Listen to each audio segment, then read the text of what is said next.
Well, hello, everyone, and welcome to another action-packed edition of the OverMark podcast. We're your hosts, Dave and TJ, and this week we're going to be talking about all the stuff that happened in wrestling across the four major shows and the builds to Backlash and Double or Nothing, or lack thereof in some cases. You can always, as always, follow us on all of our Overmark socials at OvermarkENT, on X, Instagram, all the usual stuff where you're YouTube where you're listening to us right now. And from here, we're going to move on into This Week in Wrestling, and I'm going to throw it on over to TJ, and he's going to jump us in. Hey, everybody. I hope you had a good week. We're going to be here like we have been the past, month now, just breaking down, reviewing the shows, all that stuff. And, it's going to start with Monday, Raw. We're going to try to be getting these out earlier, by the way, from this point on. And hopefully you guys can be expecting them maybe the day before, at least with Raw. But we're going to jump to Raw. That happened on April 28th, 2025, obviously. There were 10,500 people there. I guess that wasn't a sellout, was it, Dave? That was a sellout. It was? Okay, cool.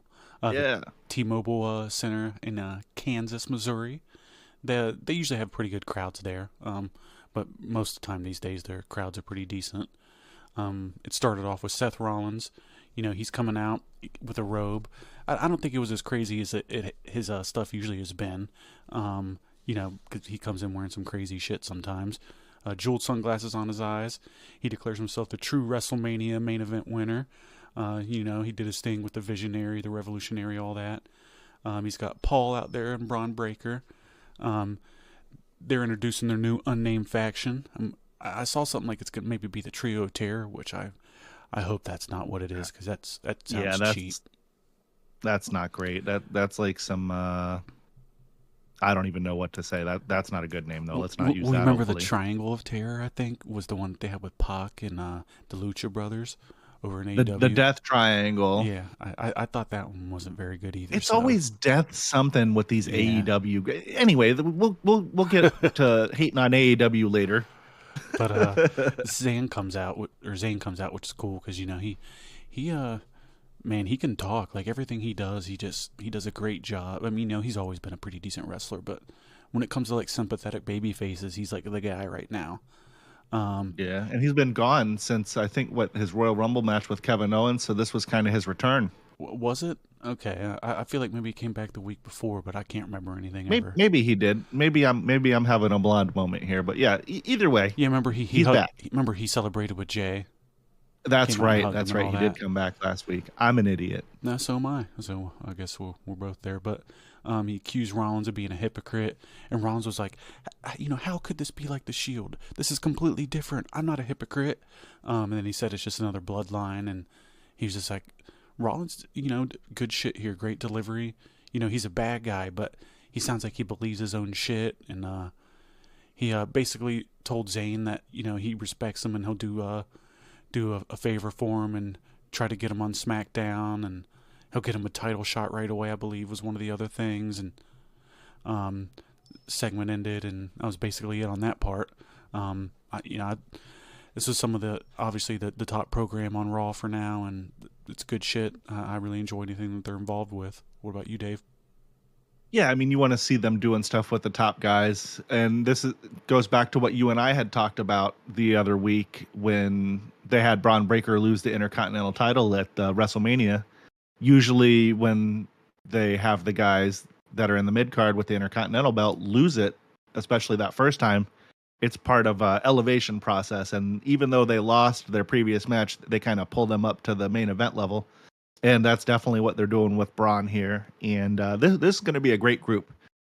All three guys are stars. Heyman is one of the greatest orators in the history of the business.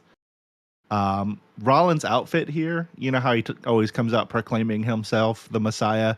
This actually felt kind of Messiah-like to me. I don't know how to quantify it or describe it other than that, but his outfit was pretty cool. The eyes that were on the lenses of his glasses were I don't know why, but that popped me and entertained me. I saw a lot of negative feedback on that online, but I don't know. I thought the glasses were pretty entertaining. Yeah, they were nuts looking. And yeah, but good segment. I hope that they don't name it, the Triangle of Terror or whatever it was that you Trio. just said a minute ago. Trio. Anything of terror is not great. I don't know. That sounds very, juvenile for lack of a better word. Anything And Paul's involved with is going to be one of the major things on the show, and it's pretty cool that he's going to be working with Braun, and I'm sure that they're going to turn on Seth at some point, and oh yeah. that this will Do be you his new think that guy, and this will be like the last guy before he retires that he like really is a big part of their career and all that. It's funny to see all the different guys that he's had his hands on throughout the years and just how big of stars that they became or will Remember become. when he was with Cesaro? Yeah. Was he with Yeah, Jake that was Hager as well? no, that was Dutch. That's right. He Mantel. well, it actually worked for them. I just remember he was with a couple guys and it didn't work out. Or what? It was Ryback, I believe, who he was with. Was it with Ryback? Yeah, I feel like he was for like maybe like a couple months, and it didn't last very Man, long. I don't know. I didn't watch much of the Ryback stuff. You know, that was during So Punk's more popular run, but just whenever Ryback was on, that was a I go get a drink. I was taking a break at the time, but that's when they had The Rock involved for WrestleMania against Cena, I believe again. So Yep. for number 2, so I kind of was just watching again because the Rock brings in the casual viewer, and that's what I was at the time. I completely fallen out of watching, and Ryback was one of the guys that they had on there at the time because Cena was hurt, so they tossed him in that main event instead of Cena at that point. I forget what the event was, but either way, that's kind of not what we're talking about here. We always get off on them, but it's good. I think that kind of added to that one. Long story short, Ryback fucking sucks, and there's a reason that no promotions brought that guy in after he was gone. But anyway, we'll move on from that. We get into this next match here, and it's Rhea Ripley versus Roxanne Perez. It's pretty and cool. Yeah, I'm gonna let you start with this one, TJ. Well, Ripley came out. She got her mommy chants like always. They got that DBI meter or whatever. That says how loud the reaction is in her when she comes out. And Yeah. how I put it out to you the other day, I think it was the exact same tone and levels as WrestleMania, which doesn't make any sense. I think No. that thing is fake, and I'm not believing it. But anyways, yeah, it's a worked DBI meter. Yeah. But it was a pretty good match. Like Perez was trying to play little mind games with her and landing cheap shots and targeting Ripley's knee. Perez stayed aggressive, but Ripley cuts her off with the barricade and slammed her with a delayed suplex. Perez regained control by damaging her knee some more. Mid-match, Perez hit a moonsault and applied a death lock, and then Ripley powered back with a razor's edge with some near falls. With the finish, Julia came out and distracted Ripley, and Perez nearly steals it with a roll-up, and Ripley regained control, but Julia chop blocked Ripley's knee. So, obviously they called it, and Ripley won by DQ there. And then post-match, Perez and Julia double-teamed Ripley, and Io Sky made the save, but she got attacked as well, and Ripley eventually ran him off. And it was all right, It was a serviceable enough match. It was pretty good for what it was. They're not they're not giving you the quality match the first time, or the pay-per-view level match right away. They're going to tease it for you.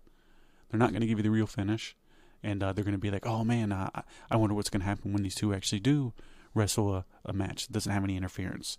And it's typical WWE booking.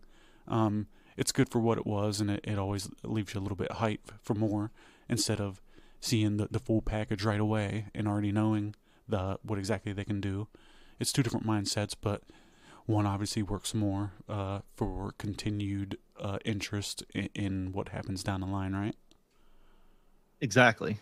And I mean, I thought this match wasn't bad. I enjoyed how they had Rhea work big and Roxanne work small. I mean, it's impossible for Roxanne not to work small. Rhea's She's like 5 foot tall. Chicks on the roster.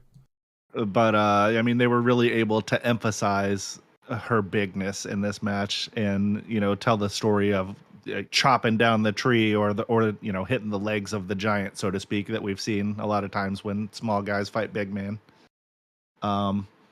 Perez is a future star, man. I know I keep saying this every time that we bring her up. She's going to be doing big things in the future. I like what she does. Rhea's already a star, so I mean, Perez is getting the rub off of her a little bit. we've been talking about that a lot the past couple episodes. I believe the future chicks coming up, and we'll get into it later. But with some of those releases that they just did, it's kind of obvious why, because they're about to have an influx of women. We brought that up on the last podcast.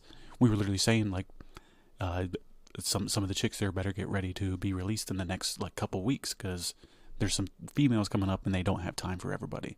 And it literally happened within the week, right? Yep. And a lot of the releases will land on their feet, and we'll talk about that later. But they'll be fine. There's money. Yeah. Even on the indies, there's more money than ever. Everybody's doing great.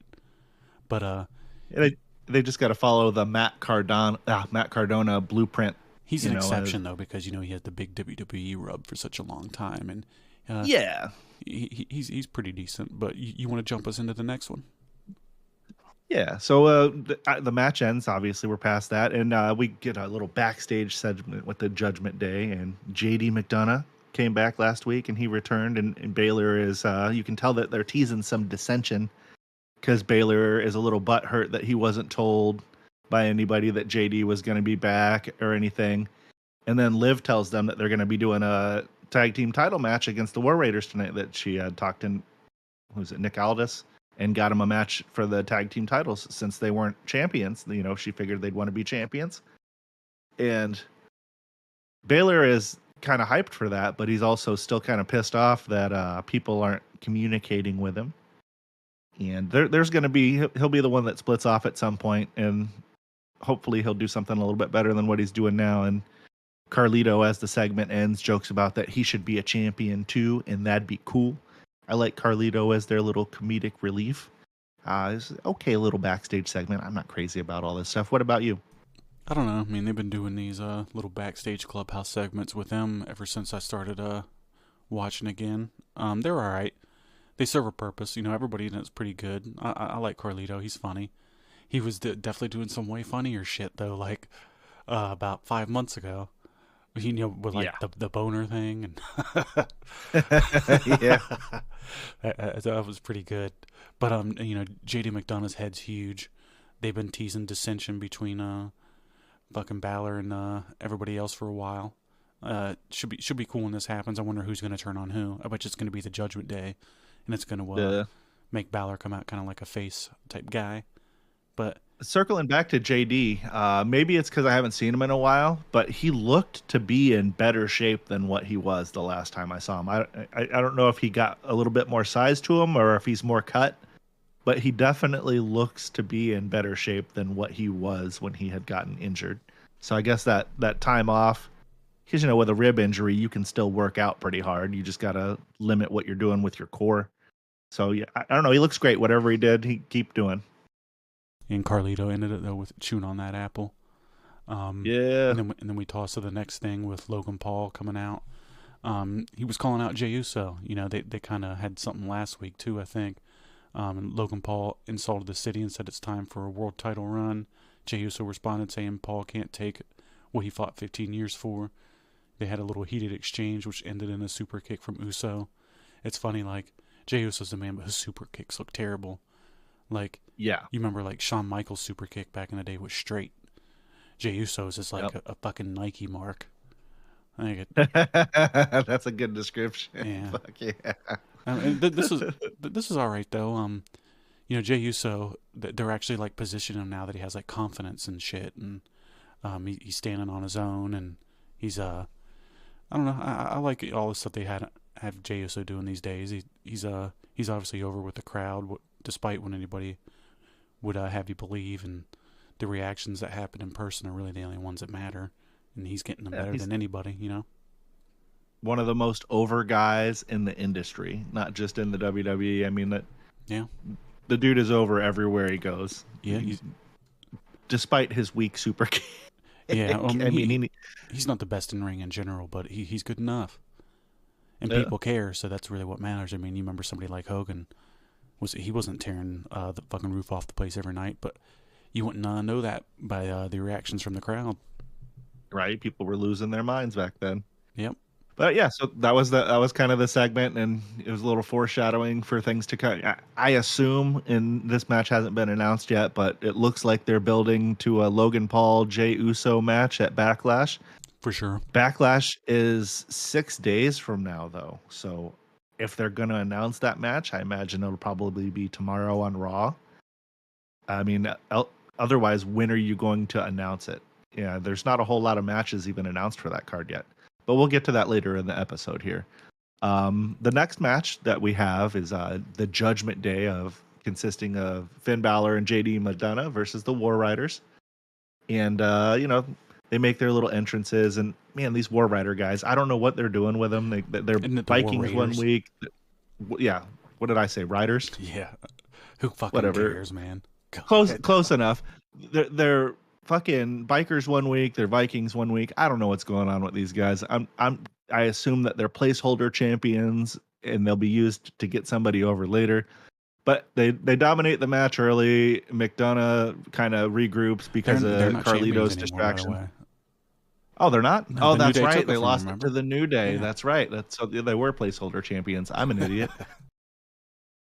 Ivar gets in the ring after a hot tag and starts to clean house, and Penta interferes actually and ends up costing them the match.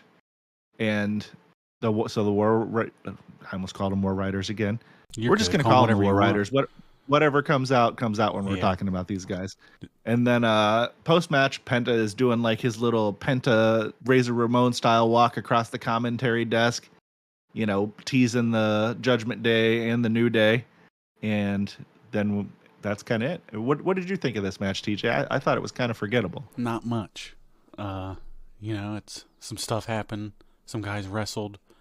They got Pent out there doing something. They obviously have pretty big hopes for that guy, which why wouldn't they? I don't know. I'd rather call the War Raiders Dumby and Fuckio, man. They I don't care about anything they do, man. But maybe that'll change. Triple H. Didn't they used to have a girl in their group with them or something? Yeah, remember it was that chick that's in the Wyatt Six now. Nah, it was some other guy. It was Laya Valkyrie. Was it? Yeah, I mean, she had the.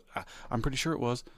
I'd look it up. I think it was some bigger gal. Like she had some size on her. That was that. She ended up being out because she got pregnant.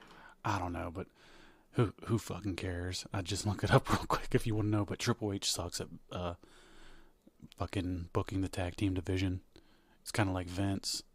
Not really much to talk about here, but we had some good stuff pop up after this. We got Heyman, and they were backstage in the locker room, and Heyman came back and offered Zayn the SmackDown trade plus a title shot at the winner of Cena versus Orton. Braun Breaker was glaring at the doorway.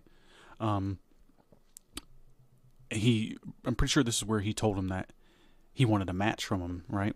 And he was like, this guy, he was basically putting over Braun, and he was saying, this guy's instrumental to our plans, and he wanted a match against you tonight. Basically saying that, he was going to make it happen. And, Zayn's delivery is fucking awesome. Paul Heyman's one of the best talkers of all time. I like what they're doing with Braun. It's nice that they have direction for him instantly the next night. Should be good stuff. Looking forward to what happens here, and pretty sure you feel the same, right? Yeah, he's a believable badass. His intense face is so good. Like, you actually believe that he's gonna beat the shit out of somebody. It's like, okay, believable tough guy. Zayn is one of the best sympathetic baby faces of the modern era, and there's nothing really more that I can add to that segment. It was they're doing good storytelling and good story building. I'd like to see where they're going to go with this. I assume that at some point it's going to lead to like a 3-way deal, or they'll be like almost like what they did with the NWO back in the day, where they have a match and it's a tag team match, like a 2-on-2, and it'll be like Rollins and Breaker versus like Roman and Punk, and then Sammy will be out there maybe, or some kind of weird shit happens, and then the third man comes out. I don't know. There's going to be another guy for this group, I think. I don't think it'll just end up being just those two and Heyman. it's basically what you were just saying though. Is like Zayn's the ultimate like sympathetic baby face, and all the heels are getting cheered these days. So this is probably the only guy that they can get real heat on themselves with. I mean, it's smart booking, you know. Yeah. That literally exactly what you're supposed to do, because there's almost no such thing as real heat these days. But we'll jump right into the next one. It's Becky Lynch, confession, you know, that she attacked Bayley, and then she challenged Lyra. Becky admitted she attacked Bayley. I don't know, something about Becky these days, man. Her just delivery's strange. She said Bayley forgot what wrestling's about, and she turned her focus to Valkyria. Lyra came out and interrupted, challenges Lynch at a Backlash. She looks way better with normal clothing on. She does. When she doesn't have that goofy bird shit going on. Yeah, I definitely noticed her. Yes. More than I usually notice her is the gentlemanly way to say that. Yeah. And little brawl broke out. Valkyria won it. And then Becky attacked her from behind because Valkyria kind of went up to the ramp and was like posing with the belt. And then Becky like ran around and attacked her from the entrance. Yeah. Pretty cool little smart thing they did there. But, you know, it's weird how these heels always got to be outsmarting these faces all the time these days. But I guess she's supposed to be more experienced, right? So that's probably right. why they did that. And if you want, you can part of the things with faces is they make them dumb. Yeah, you know, it is funny. But jump us into the next one if you don't have anything. Yeah, so we get a little backstage thing with Penta, Aldis, and Gable, and Aldis is warning Penta, you know, but books him against JD McDonough next week. You know, he's warning him about the Judgment Day and things of that nature, and then he's done talking with him, and he's kind of walking away, and Chad Gable comes up and starts kind of being a smart ass to Penta and mocking Penta and mocking Phoenix about mocking Penta about Rey Fenix and him both losing their matches at WrestleMania. Penta gives him a super kick and gives him a little yell in the face and does his little zero miedo, or however you say it, thing right in his face. And that was kind of it for that segment. You know, it was not a good lot little going segment. I like what they're doing with all of these guys that they have in this segment. Yeah, but like, I mean that's kind of it. You know, Chad Gable's going to be like instrumental in some big that AAA thing that they're going to be doing and all that, and the big event that they're going to have for that for the first time mixed with everybody. Yeah, it was a good little segment. You know, it's nice to have direction and things being furthered and making sense. You know, wrestling this setup doesn't have to be something that like blows your mind or be anything that's great all the time. Consistency is, I think, what you're going for more these days, and that's definitely what this was, and not bad stuff. And we'll jump right on to the next one. It's backstage with Stephanie Vakir. Little walkthrough with her. The NXT Women's Champion Stephanie Vakir gets a huge ovation when she was walking through backstage. Big pop from the crowd when they showed her on the screen. They really like her, and so do I. Yeah, she's great in the ring. You know, she's fucking star, man. She made the right decision coming over here. Yep. Then we got a little video package with Rusev returning. Dark cinematic vignette. Rusev rejects his past and vows to fix others through pain. Calls himself the Tempest rolling in. It's basically the Redeemer shit again that he was doing in AEW. I know a lot of people don't like that stuff, but I really enjoyed it. This was like kind of earlier on in AEW when they were doing better and it was a better show, and he was a part of the reason why. I liked the Redeemer stuff once they got him away from the video game shit. And had him doing this more serious stuff. I enjoyed it. You know, they had him with the TNT belt, and I hope that they got some good stuff for him here because he's a legitimate monster and he's believable. His promos don't suck. He knows what he's doing, and like I said, hopefully they do good stuff with him, right? Oh yeah, he like to parrot what you said. The AEW promos that he was doing were great. And it was kind of like, man, this whole time, this is the dude we've been watching getting cucked out over in WWE. I mean, So for them to bring him back and he's kind of doing the Redeemer style stuff, I think is going to be redeeming for him instead of the shit that they had him doing before. I'll just call a spade a spade. It is what it is. That they didn't have him doing very great stuff before. And then from there, you know, we got the match with Ivy Nile and Stephanie Vakir. It is a non-title match, and Ivy Nile was accompanied by Chad Gable, so there'll be some kind of nonsense and chicanery on his end, probably. Who knows? But the match starts, and Stephanie Vakir goes to do like a test of strength, and Ivy Nile declines that and starts to run in and start grappling with her because she's a amateur wrestling chick. And Vakir answers back with some slick counters and a suplex, and goes for an early devil's kiss, but Nile manages to escape, only to be hit with it not too long afterwards. And the crowd really pops for that move. I mean, that's obviously everybody's gonna love it. It is what it is. That's a crowd popper. So then we go to commercial. What do you think of what's going on in the beginning of this match so far? I mean, it was all right. What you would expect. Ivy Nile's decent. She's tight in the ring. You don't really see her fucking up. She's not sloppy. And Stephanie Fakir, she's great. She's one of the better girls in ring these days. Just pretty much what you'd expect. This goes more with what we were talking about earlier. They're not giving away the matches on TV. They're just teasing you. So, right. This is just what it was. And so then we come back from the commercial, and as we come back from the commercial, she's hitting her with another devil's kiss. The crowd's popping, everybody's loving it. And then she hits her. Yeah. Oh, yeah. She knows. I mean, she is a smart woman. She knows exactly what she's doing. Everything is calculated on her end. She knows what's going to get a reaction. But anyway, she smashes her with that meteor in the corner, which is a great move. And then goes for the pin, and Gable puts Nile's foot up on the rope to save her. And then Vakir kind of confronts him a little bit and is distracted by Gable, and she gets hit with a German suplex on the floor, which can't feel great, even though we have these modern wrestling mats. That's how Big E got his neck broke, so you got to be careful with some of that stuff. And Nile connects with a kick in the corner and a bridging suplex, and gets a little bit of offense in, and Vakir stuns her and hits her with a superplex out of the corner. It's pretty good move. The superplex is always a nice classic move. Yeah, it is. And then they get a little bit of striking back and forth. Vakir goes for the SVB, but Nile counters it and gets her caught up in the ropes. And Vakir hits her with that dragon screw in the corner that she does. That dragon screw leg whip that she does looks vicious. And then she hits her with a SVB clean and gets her with the pin and wins the match. What'd you think about all this? Yeah, it was a good match. It's kind of what I said earlier. Everything was tight. Nobody was fucking up.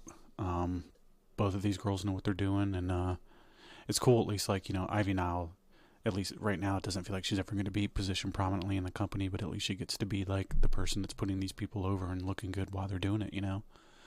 Right. She's a hell of a hand. There's not a lot of holes in her in-ring work. Yeah, I mean, it's not like she's doing anything crazy, but she's tight, so the stuff she's doing looks good. But her matches don't look like they're in slow motion, and that's a good compliment, because there's a lot of women's matches that you watch, and you and I talk about it all the time, even if it's not on the show, that some of these matches that some of these ladies do definitely look like they're in slow motion. Yeah, Vakir's going to have one of the either the U.S. Intercontinental or one of the two main women's championships within the next year, for sure. Yeah. Oh, for sure. Yeah, they're going to push her to the moon, which why wouldn't you? She's going to look great. But it'll be her and Charlotte at WrestleMania next year. Charlotte will get to put somebody else over. Is she the new gatekeeper? I don't know. I mean, she's never going to put on a bad match in a situation like that. That's true. And she's the one to do it. But we'll jump right on. As Pat McAfee responding to Gunther's attack. This whole thing's kind of confusing because I don't really think it's something that needs to happen or anybody wants to see. But, he recounted his journey, calls himself loyal and proud of Michael Cole, and he called Gunther's suspension unfair. Nick Aldis books McAfee versus Gunther at Backlash. He basically had to beg him to do it. And he was like, "You don't want to do this," and he was just hyping himself up, and I don't know. This is fucking strange. I don't really understand. He's out there dropping a couple of F-bombs on live TV. Yeah, I don't really understand during the his point promo. of this whole thing, but His promo was good. I Yeah, mean, that was a good promo. That was literally a professional level promo. But I don't know. To your point, I don't know why we need to see Pat McAfee wrestling Gunther, he was like, who was one of the most dominant champions in recent memory, and now he's going to wrestle an announcer. What the fuck kind of sense does that make? I forgot who I was. Uh, I don't know. It's weird shit, man. But whatever. And we're also talking about the guy that had the potential worst WrestleMania match in history. I mean, I realize that a lot of that's probably Vince McMahon's fault, but yeah, this is a whole lot of what the fuck are we doing here? Hit 100%. But maybe they'll surprise us. I don't know how, but Yeah, well, he took a good stunner when Steve Austin gave him one. I'll give him that. yeah, he did. I mean, So, yeah, he's remember his match against Vince? We had yeah, is that the one that we had the short with that said the worst match in WrestleMania history? yep, literally the worst match. We can't say for sure it's the worst WrestleMania match of all time, but Not great. it probably is. It's up there. If it's not the worst one, it's like top three. Yeah, but we'll go ahead and move right on. It's backstage with Zan, Jey Uso, Logan Paul attacked him, so it was like a little emotional exchange between Zan and Jey Uso. And then when Zan walked away, Logan Paul kind of left Jey Uso how he did earlier, left him laying, and he was like, "That's karma," which leads us further to what we were talking about. Like they're definitely going to end up having a match. Not much to really add there, right? Just a little. I hate Segment. how good his punch looks when he throws it. He He's throws good a in really good general. working punch, Yeah, and we say it a lot of times when we talk about Logan Paul. And when we say that he has no business being this good, it's not because of who he is or anything like that. The dude has not been doing this for very long. He has no business being this good for the short amount of time that he's been doing it. It's almost Kurt Angle like in that how fast he's adjusting to doing it. I'm not saying that he's as good as Kurt Angle or will ever be as good as Kurt Angle. I'm just saying that he picks up is fast. learning the craft quickly, just like Kurt did. Absolutely. We'll have the people out there with pitchforks if we start saying things like Logan Paul's as good as Kurt Angle. But Plus, we're a long way from that anyhow. yeah. But we can move on to the final segment if you want, which just was some really good shit. Yeah, It was Zayn's decision in the main event match. Rollins pleaded with Zayn in the ring to accept the trade for his safety. He refused. Said, "I love you, but go to hell." This is really good stuff. It's just Rollins had great delivery. He just kept telling him like that. That's how much I respect you, man. That's how much I love you. He went back to how long they've known each other and all that. And good shit. But anyways, they had once he said no, they had Braun just beat the shit out of him. It's he comes out and the match starts, and it's a tough one. yeah, beat the shit out of him, man. He dominated him earlier, shoulder thrusts and suplexes, and Zayn counter with strikes, but gets slammed midair.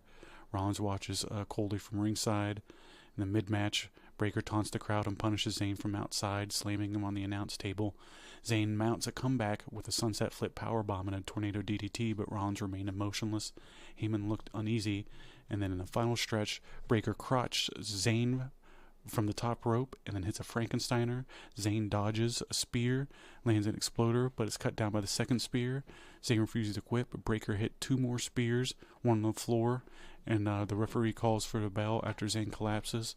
And then the winner by ref stoppage was Braun Breakker. You don't see these kinds of finishes a lot. Post-match. That makes him seem like such a badass. Yeah. Well, those were cool back in the day because they had them very not often as well, so it always felt like a big deal when it happened. That was always one of the finishes I liked to get on the video games back in the day. I really liked the TKOs. Yeah. But the WWE officials rushed in to stop the assault. Rollins praises Breakker, saying Zayn made his bet. Because it looked like for a second that Breakker looked a little bit upset for like for a split second. And then Rollins had a stomp on Zayn afterwards. Rollins, Breakker, and Heyman standing tall. 10:33 Eastern Standard Time.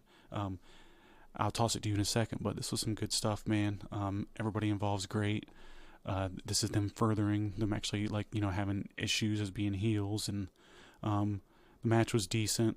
Again, they're not trying to hit home runs. They're just teasing you with these matches. I guess they're going to have Seth and Sammy have a match at some point here soon, which isn't going to work out for Sammy at all.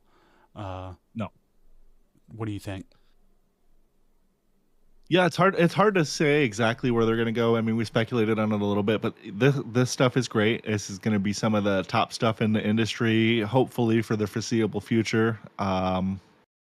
This is one of those types of groups that could go on for a year or two or longer if booked and handled properly.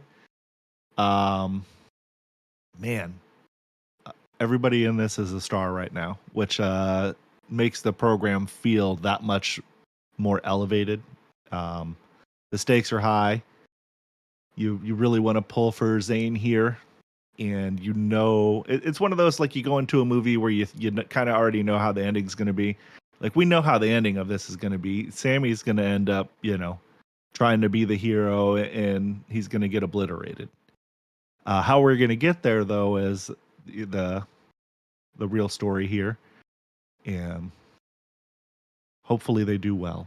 And we got a 2.5-hour episode of Raw this week. How about that? You know what would be something is if Zayn turns with them. I doubt it'll happen, but wouldn't that be some shit? Right, just like they just keep beating him down every week, and then it's if you can't beat them, join them type of thing. Well, no, like maybe like Seth gets like a world heavyweight title shot or something, and then like Zayn's the guy that ends up helping him. I don't know. We'll see. There's a whole bunch of different ways they could go. Oh, yeah. I think the main thing is that they're using Sammy because he can give them heat, but you never know. They could do whatever they wanted here. But yeah, it was a good episode. I enjoyed it. A lot of direction here. Nothing felt meaningless. It's nice that they're not really using OTs and other motherfuckers on the show like that at this point. They have they're going to keep getting good people, man. It's not slowing down. The future's looking bright. Hopefully they keep doing it, because this is two weeks of Raw in a row where they did a pretty good job. Yeah. And speaking of doing a good job, I don't know if we can say that about the next show that we're going to be talking about, but maybe there was some redeeming qualities. Who knows? What were you watching? Hogan Knows Best? Oh, yeah. it was the Osbournes, actually. Oh, okay. Go ahead, though. But we had AEW Dynamite from the April 30th of 2025. We had an attendance of 3,794. Those respectable Dynamite numbers, They filled up the whole, hard cam side. It sounds like. The crowds have been hot lately. This wasn't one of those crowds. No, this was one of those weeks that it was like, you and I have been watching Dynamite together for a while, and it was like they had a good show, and then this week was not as good as the other weeks. They opened the show with an 8-man tag with Kenny Omega, Mike Bailey, Mark Briscoe, and Kevin Knight versus Okada, Ricochet, and the Bucks. Why they insist on putting the Bucks out on TV first, I do not know. So they can't claim that they had the lowest rated segment, the show. The opening segment's always the highest, so they want to say that they were in that. Well, that makes sense. I assume that once people saw that the Bucks were in this segment, though, they very quickly, grabbed their remote control and clicked on over to something else until this was over. They did a lot better than last week.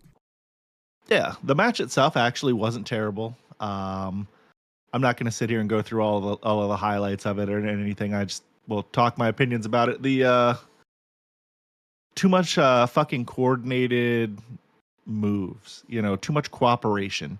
You got like 6 guys all working together so that, 3 dudes can hit moves on 3 other dudes. The believability is at an all-time low for some of this shit. Okada looks like the Pillsbury Japanese fucking doughboy. He needs to work out. I don't know what's going on with that soggy midsection. Kenny Omega is great. Mike Bailey's pretty good. Mark Briscoe, it could be one of the biggest stars in the company if they used him right. I don't really know much about Kevin Knight, to be completely honest with you. Ricochet is doing good heel work. The in-ring, a lot of the in-ring during this match was pretty good, but the coordinated bullshit I just can't take anymore. And then the winners ended up being Ricochet, the Bucks, and Okada. Trying to find a reason to care, but I couldn't. What'd you think of all this? Um, I don't know. I mean, it was like, fast paced action and all that. It was good for what it was, I guess. But overall, I'm sure that there's things that tie these guys a little bit more together than they present on camera. But I mean, they're just trying to push the fact that Kenny and Okada had good matches like 5 to 6 years ago. I'm not sure what that has to do with today. Okada, I'm not sure if AEW could. I mean, I'm sure they could have used him worse, but his run in AEW sucked. I mean, they have that tournament, the Continental Classic or whatever, that he's won 2 years in a row, but it's like he won it this year just to do nothing. Like, they never do anything with the belt or him, and his whole character is just saying bitch sometimes. And the Bucks character presence, importance is like at an all-time low. It's they only work with the same people when they come back. They had already announced the next week's match. Do you remember what it was? It was the Bucks and I think Okada versus Mark Briscoe, Speedball, maybe Kenny next week. But they only. Oh no! Like, you remember when they came back from the suspension and they worked with like the Death Triangle for 7 matches in a row or something? Yeah. Like they all. I remember they used to only work with like Penta and them for the longest time, and I don't know. I don't need to see it. The style's not for me. Every time that Kenny's involved with working with them, it drags him down to their level. Mike Bailey, I mean, he just looks like a fucking asshole. Mark Briscoe's the man. Kevin Knight seems okay so far, but I mean, it's just a whole bunch of directionless bullshit. They don't highlight the importance of anything. Like, you work with NJPW, get some fucking footage and show me parts of the fucking match and hype it up. That might happen between Kenny and Okada, at least if that's what you're gonna do. They had Ricochet and like the Bucks putting their hair over Ricochet's head, so now he has hair and he's not bald. I enjoy Ricochet these days. He's probably one of the best heels in AEW, but just a whole bunch of directionless shit that when you set your show up, like, you want to do recaps, you want to show people what happened last week, you want to explain stuff, because like, what if I didn't get to watch last week, but I've been watching for the past couple years and I want to see what happened last week. I know you're going to tell me to go to YouTube and watch, but that's not how these shows work. And you want to explain importance, and you want to build a continuity in the things that you're doing. And when there's a separation and a split between what's actually going on and how you're presenting it, it's all about presentation. And it's nothing feels important. This match certainly didn't feel important. And let's go ahead and move on. Well, and to their credit, circling back to one of the points you just made there about, filling people in about who the fuck these people are, they, we'll talk about the match that happened on Collision later, but when they had Lady Frost come out to wrestle Toni Storm this week on Collision, they had a video package highlighting some of the stuff that she does and the way that she wrestles, like her high spots, some of her accomplishments, and it's like, there you go. That's all you got to do. Little fucking 30-second video advertising what these people can do and what they have done, and give people a reason to be like, oh yeah, they do some cool shit. Maybe I should be excited for this person.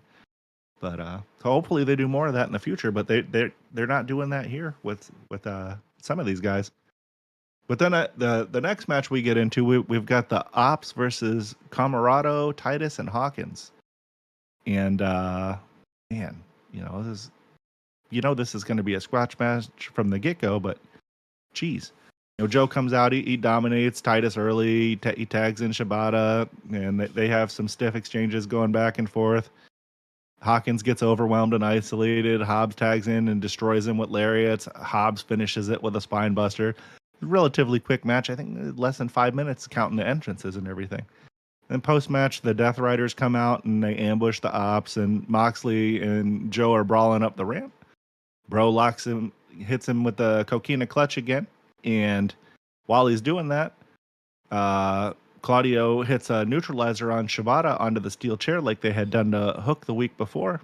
And, Joe lets go of Moxley and, runs back to the ring to try to help Shibata. and the ops were already gone. You know, Joe challenges Moxley to a steel cage match for Beach Break, which is just another episode of Dynamite. I In don't know why Chicago, there's no beach there, yeah, to my knowledge. well, I mean, there's a beach, but it's on Lake Michigan. I mean, that's not a real fucking Yeah, that beach. doesn't count. No. And, you know, the crowd was pretty hyped for Joe when he's telling everybody he's going to become AEW World Champion. And the ops are pretty good.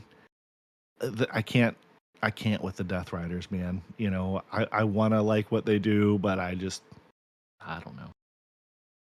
They found a way to devalue every guy that is in the Death Riders somehow beyond where they were already at. I don't know. What did you think of all this goofy shit? Not a whole lot. Joe's good. His delivery's great, you know. He can sell anything. He's a pretty believable guy. I don't like saying the coquina clutch. I just wish it was something else. It just doesn't roll off the fucking tongue. But, Isn't it just a fucking sleeper hold or the Cobra clutch? We'll just start calling it that. Pretty much. I mean, we'll keep calling it what it is, but overall, you know, nothing too crazy. I'm not really looking forward to seeing how Moxley slips his way out of this one and wins again, because, you know, they're just saving it for All In for the title change. Yeah. But, you know, overall, this wasn't too bad.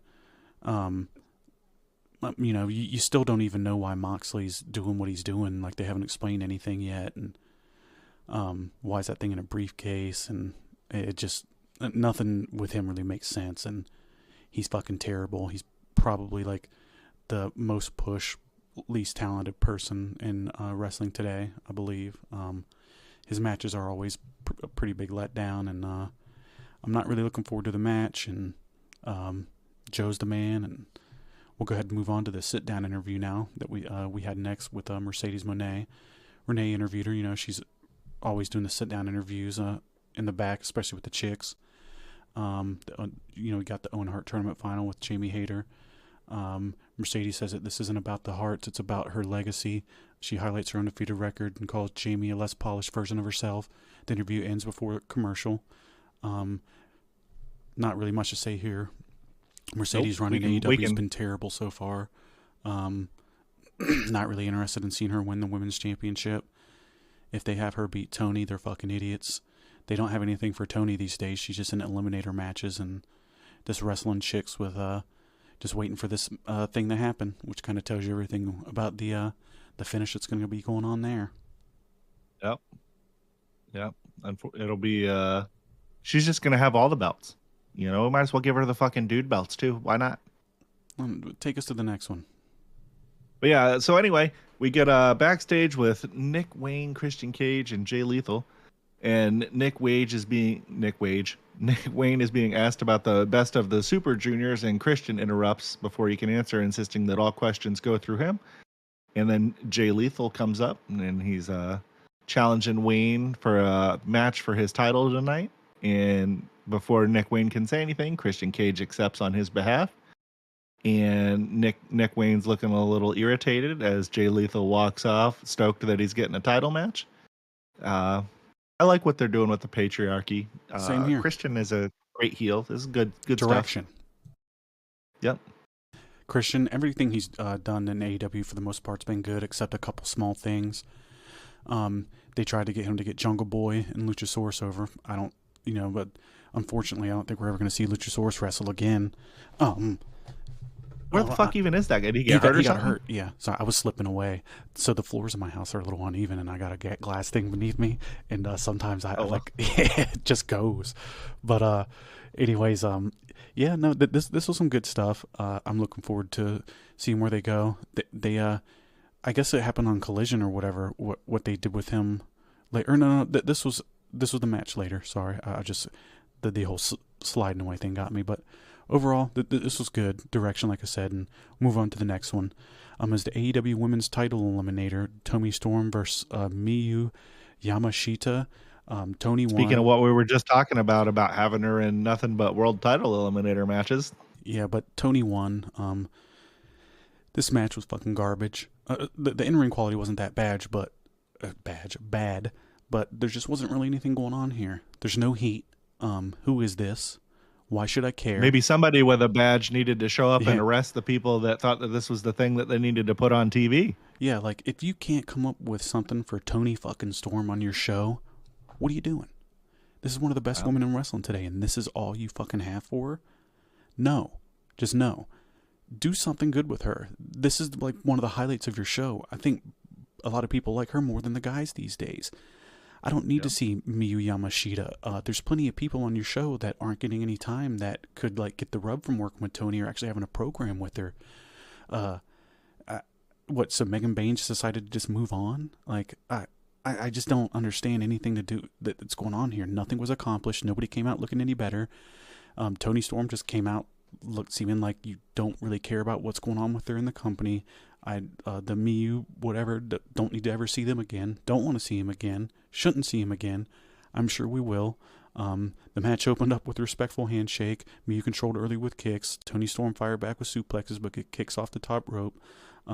Post break, they trade strikes. Miyu lands a spinning back kick, near fall. Storm hits the sky high Northern Lights and then finishes with a hip attack in a Storm Zero.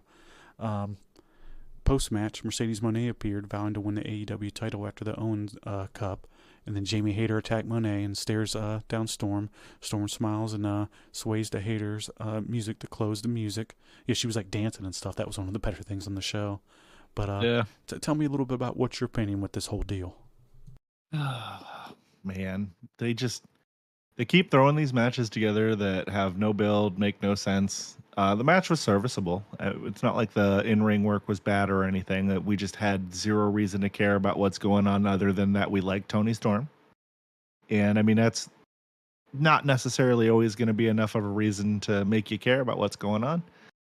And they're not using one of the most over people in their company properly currently, but at least they're featuring her on TV every week and letting her get her shit in so that, people can tune in and at least be slightly entertained by whatever she's doing. But the reason people cared about her is because she had a fucking really good build with Mariah May for like a year. And now that's not there, and Mariah May's gone. They obviously don't have anything for her anymore. Just no direction, man. But sorry, go ahead.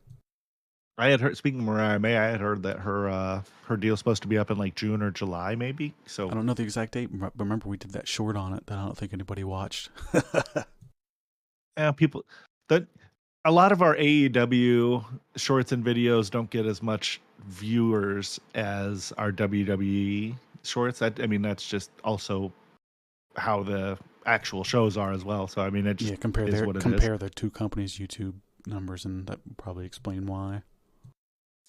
Right. The stare down with Jamie Hayter and Mercedes, and then she attacked Mercedes was good. Jamie Hayter seems believable. Her delivery is good. Her in-ring work's not bad. I wish her look was a little bit better. But overall, like, this is somebody that if you featured them correctly and then actually had these women in great feuds, like Toni and fucking Hayter would be fucking awesome, Like, I think people forget how over that Jamie Hayter was after taking the thing from Britt. Was injured. Yeah, I mean, she went on a year-long run where she was one of the main event attractions of the women's division, and then she had that injury. Remember, she didn't talk then either. It's like her promos weren't good, so like she was just doing this based off presence and the hype of the show and how everybody just was eating everything up. But yeah, you're right. She was super fucking over. You want to move on? She was, she injured for like a year. But yeah, anyway, we get some backstage stuff with Don Callis and Kyle Fletcher. Callis is hyping up the Callis family dominance in the Fletcher's match versus Hangman. Fletcher said after beating Page, he's going to beat Ospreay at Double or Nothing and make him say the pro star Kyle Fletcher. Proto-star. I don't know what the fuck that means. Superstar. Proto-star. It's just a little... Okay. But yeah, I like the Don Callis. Yeah, I like the Don Callis family. They always have him doing random shit, but Kyle Fletcher's good. He's you can tell that he's out of anybody on the show that's one of the younger guys, he is putting in more work than anybody else. You can just tell. He's in incredible shape now too. Yeah, I mean, he's versus when he came into the company versus how he looks compared to now is 2 night and months day ago. difference. And then he's just getting fucking ripped. His promos aren't bad. I wish the Don Callis family was just him and Kyle. You know, that like they don't need anybody else. Drop everybody else to the fucking side, or maybe keep Takeshita too. Takeshita, Kyle, and Don. That's all you need. Those are like Takeshita's one of the best in-ring workers on the planet. He could be the best for all we know. Every time that they put him in a situation to shine, he's the fucking man. But but yeah, overall, you know, I always say this. I enjoy everything that Don Callis is involved in. He can get heat. He can talk, and I don't know. They just don't ever have anything too good going on for anybody. But overall, you know, whatever. The in-ring next, it's the Hurt Syndicate and MJF. MVP Lashley and Benjamin enter to "We Hurt People" chants. MVP calls for a vote on adding MJF. MVP and Shelton vote yes. And then Lashley was like teasing up and down, right? He did it for a while, and then he gave him a firm no. JF mocks Lashley and gets shoved. He like kind of like held his like face and like grabbed him and told him to prove himself and hurt somebody. The Hurt Syndicate leads of MJF considers the challenge. This whole thing's kind of weird. I figured MJF would have already like beat the shit out of these guys. MJF was delivering this promo was pretty good. MJF's getting the biggest pops on almost every show these days. The crowd was really into him. This was hands down the most hype everybody was for any point in the show, at least for chanting for somebody. You know, I like everybody involved. They can all give the same delivery, but this is like a month of the same shit. Be cool. And Lashley tells him, but when he told him to prove himself and hurt somebody, he's going to hurt them, I imagine. MJF's the man. A couple years ago, he was the biggest prospect in wrestling. I wouldn't say that now because they're not using him probably in the prominent position that they could. It should be like Will and MJF in like a fucking 6-month program or something, you know. You know, your top guys like Kenny and MJF, something, you know. But anyways, what'd you think about that? Pretty much the same thing I just said. Yeah, I mean, all of the people, this is one of those scenarios where all of the people involved in this, it should be better than what it is. And I'm sure that the payoff will probably be pretty solid. But I don't know. Like Hurt Syndicate's over, MJF's over. I just feel like this is an odd pairing, and they should be probably doing something a little more prominent with MJF. It feels like, didn't he get hurt and come back, or did he just leave after he lost the title and come back? Yeah, it felt like he did ever get since hurt when he come lost back, the title, but he's been back for a while. Yeah, I mean, it just felt like he hasn't been at the same level or booked at the same level as what he was prior to that injury. You know, like his first shit back, they had him working with Roosh. Who the fuck gives a fuck about that? Nobody. Why is that guy even on our TV? Actually, if you remember, it was like a match against Hitashiro. Who? Yeah, I don't even know who the fuck that is. Just some random guy, pretty much. But yeah. I mean, that just tells you that they just do stuff with no plan. He didn't have to come back if you didn't have a plan for him, but that's not what we're talking about right now. After that, we'll jump to the next thing here on the show was a match for the ROH World TV title. Real quick, you know, you've heard me say this before, but we don't need ROH titles on AEW television. It makes the actual AEW titles over there feel less important. You don't have an AEW TV title. I guess you could say it's the TNT title or whatever, but overall, this was a decent little match. My cat's coming up on me, so you might hear that. But not much to really say here. The winner was Nick Wayne. Him and Lethal wrestled here. Wayne jumped Lethal before the bell, refusing the code of honor. Lethal controls with the classic offense. Wayne regroups with Cage's help. Post-break, near falls on both sides. Wayne counters late and hits a roundhouse plus a fisherman's buster combo for the win. Post-match, Christian Cage puts the belt around Wayne's waist, and the patriarchy applauded. You know, this was all right. We'll see where this goes. I'm sure this isn't the end of that, but what you think? The fisherman's buster is actually pretty nice. And And then the way that Christian snatched the belt after the match ended kind of put a sour puss look on Nick Wayne's face, but then Christian put the belt on him. This is good stuff. At some point, they're gonna be doing a match with Christian and Nick Wayne, I assume. But it's way too early for that. I don't think that they need to be breaking up the patriarchy anytime soon. It's one of the better things that's going on AEW. They should have them tag together, maybe win the belts, and then fucking they turn on Christian or something. Yeah. We'll see. I always like when he makes sure to tell Nick Wayne, oh yeah, everybody celebrated your win, and your mom and I celebrated your win multiple times last night, and just different ways of telling him that he's fucking his mom. Who are you to question me? How many world championships have you won? Yeah. It's good shit. I mean, he's doing some of the best heel work of his career and has been for a while. Hopefully they don't find a way to fuck him up, because he's doing a lot better than anything they're doing with Adam Copeland right now. Yeah, that's definitely true. I think he's taking a little break. He'll be back though. Remember he got beat up by FTR. They wrote him off after the beatdown, I assume. He's probably filming something, I imagine. Tony lets a lot of guys do their little whatever, fucking projects that they have outside of it. But after that we had the Owen Hart tournament semifinal, and it was Hangman Adam Page versus Kyle Fletcher. Hangman won. Especially like after interference and like a nut shot and other stuff. It's why even do that then if I don't know, it just doesn't really make sense to have him like do the nut shot and him still win. Like, why didn't you just have him? I don't know. But anyways, Page controlled early. Fletcher taunted, but got dropped with strikes and a lariat. Post break, Fletcher takes over with some kicks and a brainbuster on the apron. Page hits a tombstone on the floor and a top rope superplex. Series of near falls. Page hits a dead eye. Fletcher lands a powerbomb. Fletcher low blows Page and hits with a brainbuster, but Page survives. Hangman ends it with 2 buckshot lariats for the win. This is all right. Like the in-ring match was good enough. Kyle Fletcher's great. He should have cheated and won probably. Hangman is kind of like a at this point like he's over with the crowds and everything, it seems. But I mean, his delivery sucks. His matches are good enough. He can put on some great matches here and there. It depends on who he's going against. But he's just kind of like a failed experiment. He's a fucking idiot. He's not really believable. You think he still goes into business for himself on promos with guys, or is that just with Punk? Probably just with Punk. But he's just not believable. His character stinks. I don't really understand his gimmick. He's always super just strange.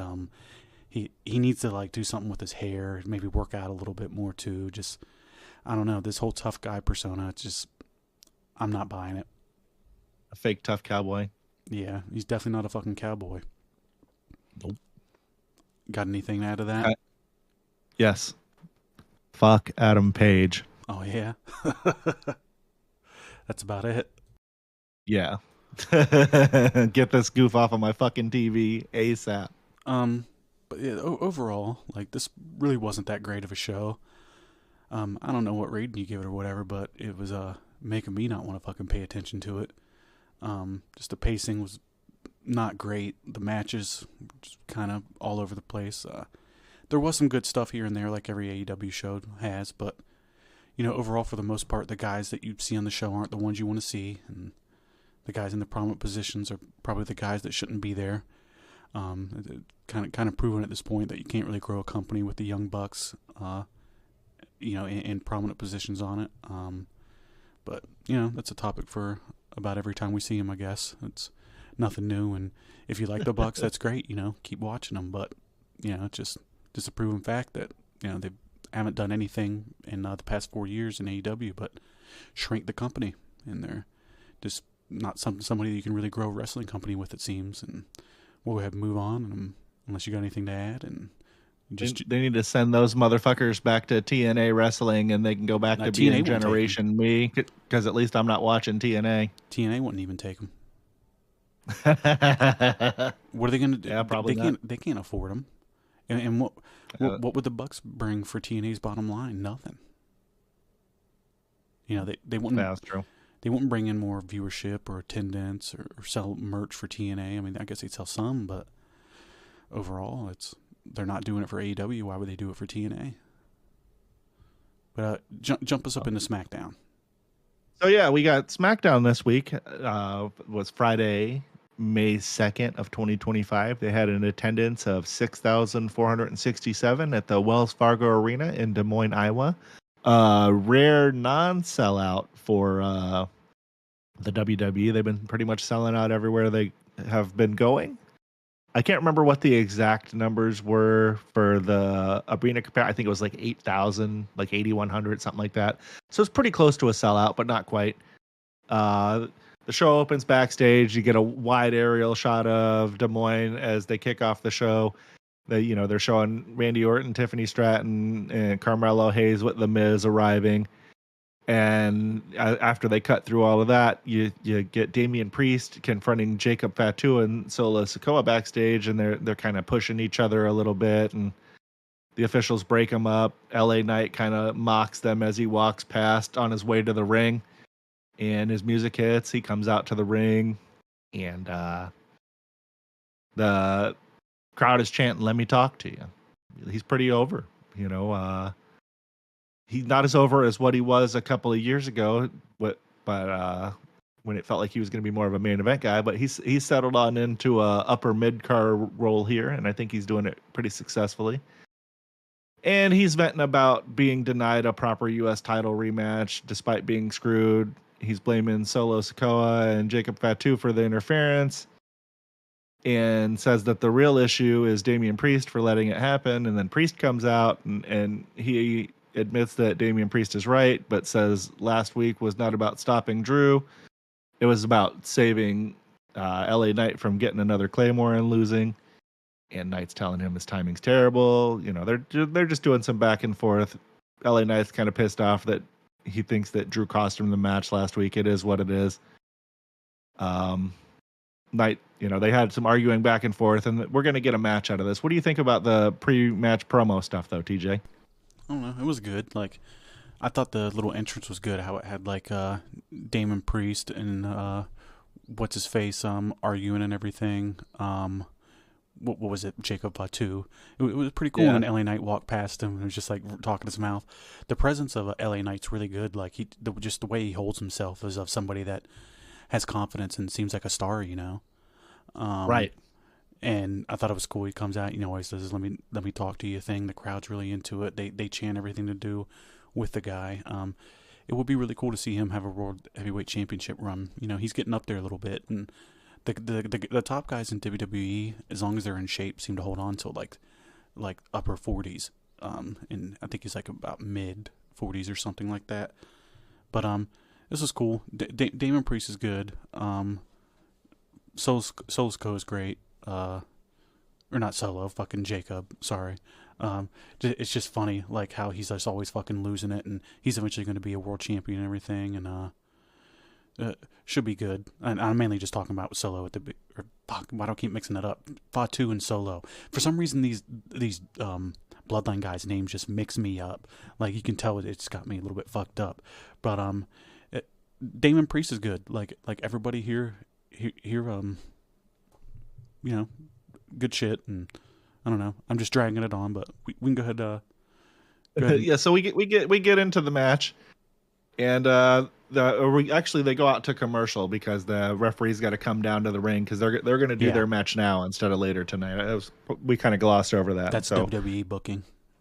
Yeah, and the match begins in progress. Knight's kind of controlling early. Priest fires back with some heavy strikes. Knight hits him with a flying clothesline, DDT, and top rope elbow. Multiple near falls for both guys. Priest hits him with a razor's edge and a falcon arrow, but Knight's showing some gritty toughness, and he keeps kicking out. The action spills outside. Priest hits a flatliner on the apron. Those apron spots always look like they hurt like hell. Then there's some outside interference. Solo Sikoa attacks Priest. DQ is called. Solo attacks Knight, but Priest and Knight start to fight him off. And then Jacob Fatu appears out of nowhere, lays both dudes out, puts Knight through the announce table, gives Priest a hip attack against the barrier. and the segment ends with Solo and Fatu standing tall. This wasn't a Fatu, terrible match. Fatu's the man. No, it was all right. Like we said, LA Knight, he always gets like good reactions, and I guess it's weird. It's like right now, since like Cody's not around, their main event scene, and like you seen wasn't here tonight. It's like their mid card scene's the main event right now for them. Yep. Which is good because like we were saying that they're all these guys involved are fucking awesome. Fatu, Knight, what is it? Priest. You know, all those guys are awesome. McIntyre too, but those four guys right there. I mean, they think of like you could have built like a company around like if those guys were over in AEW, and that was the people that they tried to build that company around. They'd be doing great right now. You know, from the beginning. Oh yeah, but, I mean, if it's a company that's not WWE, you could build your entire company around them. Yeah, but overall it was good stuff. I really like how they're just always like Jacob Fatu's just always laying people out. Thanks for taking over there. Sorry, just for some reason like reading like Fatu and Sikoa was fucking me up. but no, it was really good. I'll take us to like I said, everybody there involved good. But we'll go to the next one. Fraxium and Pretty Deadly confrontation. Fraxium tells Byron Saxton that they're ready to shake up SmackDown's tag division. Pretty Deadly interrupted, saying SmackDown isn't for handouts, and they've spoken to Uncle Nick to test Fraxium. They walk off as their music hits. The winners of the match would end up hitting off with Fraxium via pinfall. It was the Phoenix Splash by Frazier on Wilson. It was a fast-paced match. Literally, like those Fraxium guys, like they're like AEW. Everything about them is like AEW style, right? Like, yeah, those guys should 100% be in AEW and not in WWE.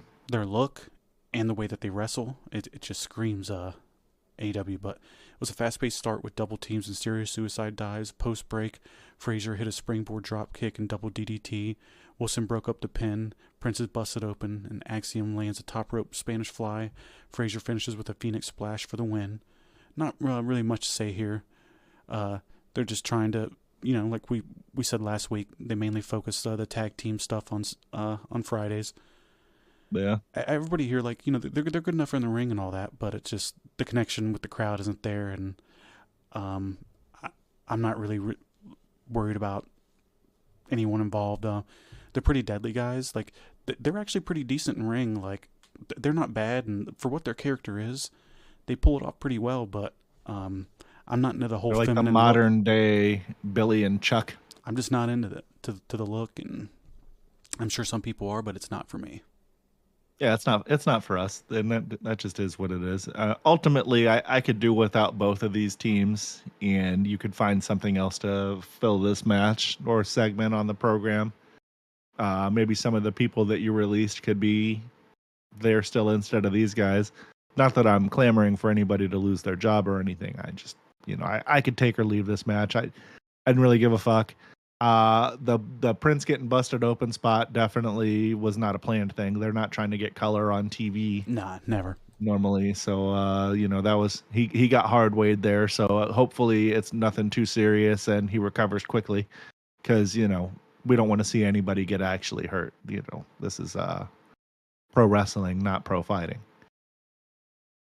For sure. And then from there we got a backstage segment with Nick Aldis, Mishin, B-Fab, and Chelsea Green with the Secret Hervis. And man, you know, speaking of people that, and we're not that we're clamoring for people to lose their job, but we still got B-Fab here, and some of these other, you know, they fired 17 people. But anyway, regardless of that, we got Michin and B-Fab talking to Nick Aldis about looking for a tag team title shot, and Chelsea Green arrives with her entourage. And she's dressed in all black, and she's got a thin black veil over her face like she's attending a funeral. She's obviously not stoked that she lost the title.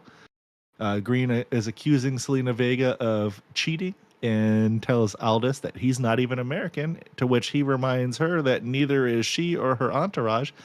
I popped for that a little bit. I thought that was pretty funny. Green demands a recount, and Aldis says that she means a rematch. And then he proceeds to tell them that tonight, Zelina Vega is going to be taking on Piper Niven, and if Niven wins, she becomes the next in line for a title. And if that happens, maybe Chelsea can face her. I'm enjoying what they do with Chelsea Green. She's a good character. She's a good bad girl, so to speak. She's easy to not like her heel work while still appreciating what she's doing. If that makes any sense.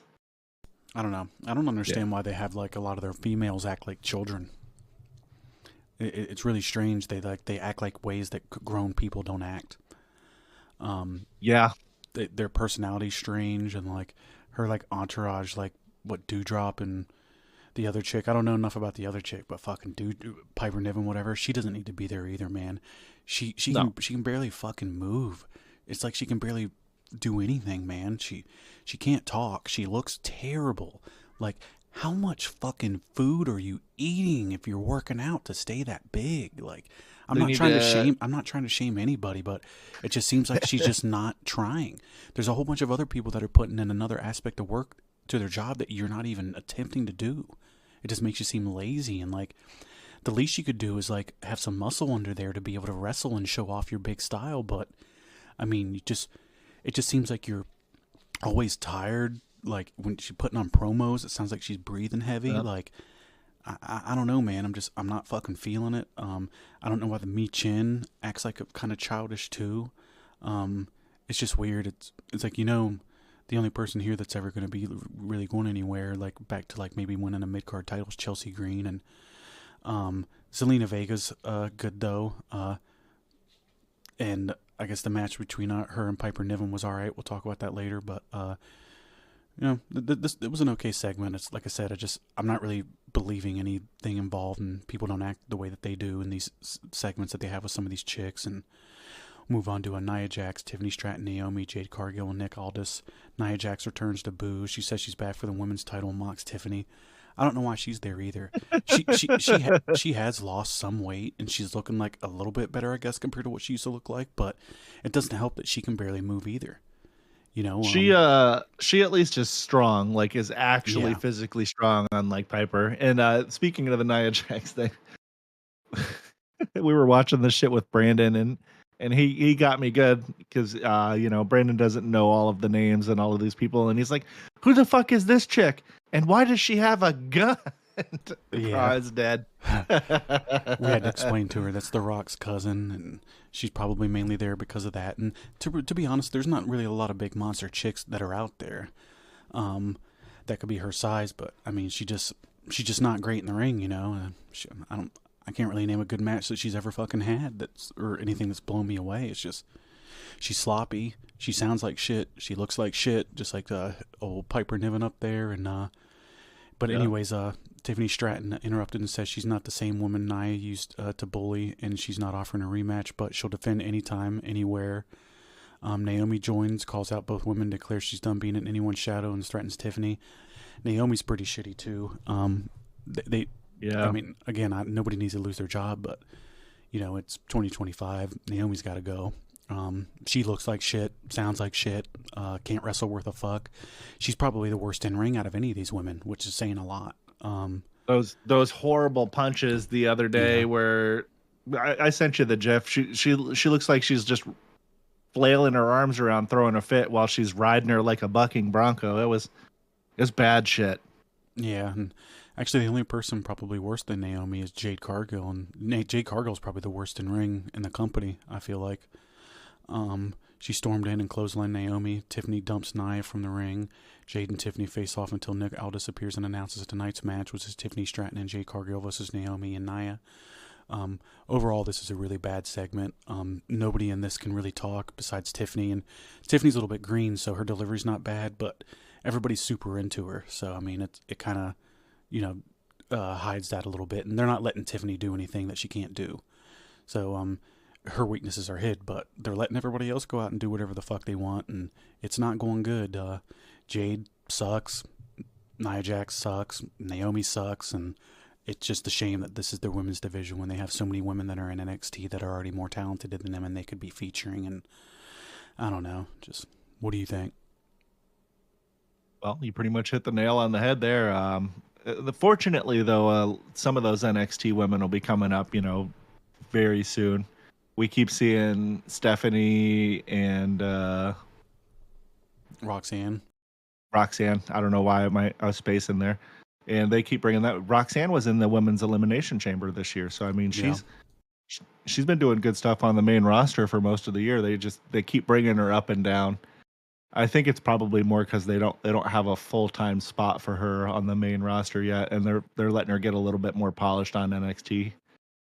But I think this is probably something that they should be doing with more people. I know I'm getting off topic here, but more people from NXT is like, instead of bringing them up and you're on the main roster, kind of doing this half in, half out type of thing where you can get more main roster experience while still getting your reps in down in NXT.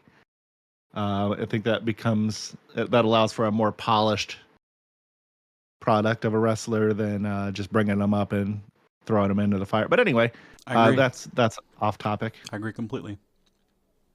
And match was serviceable. The segment was serviceable. The confrontations were all right. I don't know, man. The only person in the ring that I really want to see in that segment is Tiffany Stratton. Everybody else is kind of, Jade looks great. She looks like $1 million. We say it every week.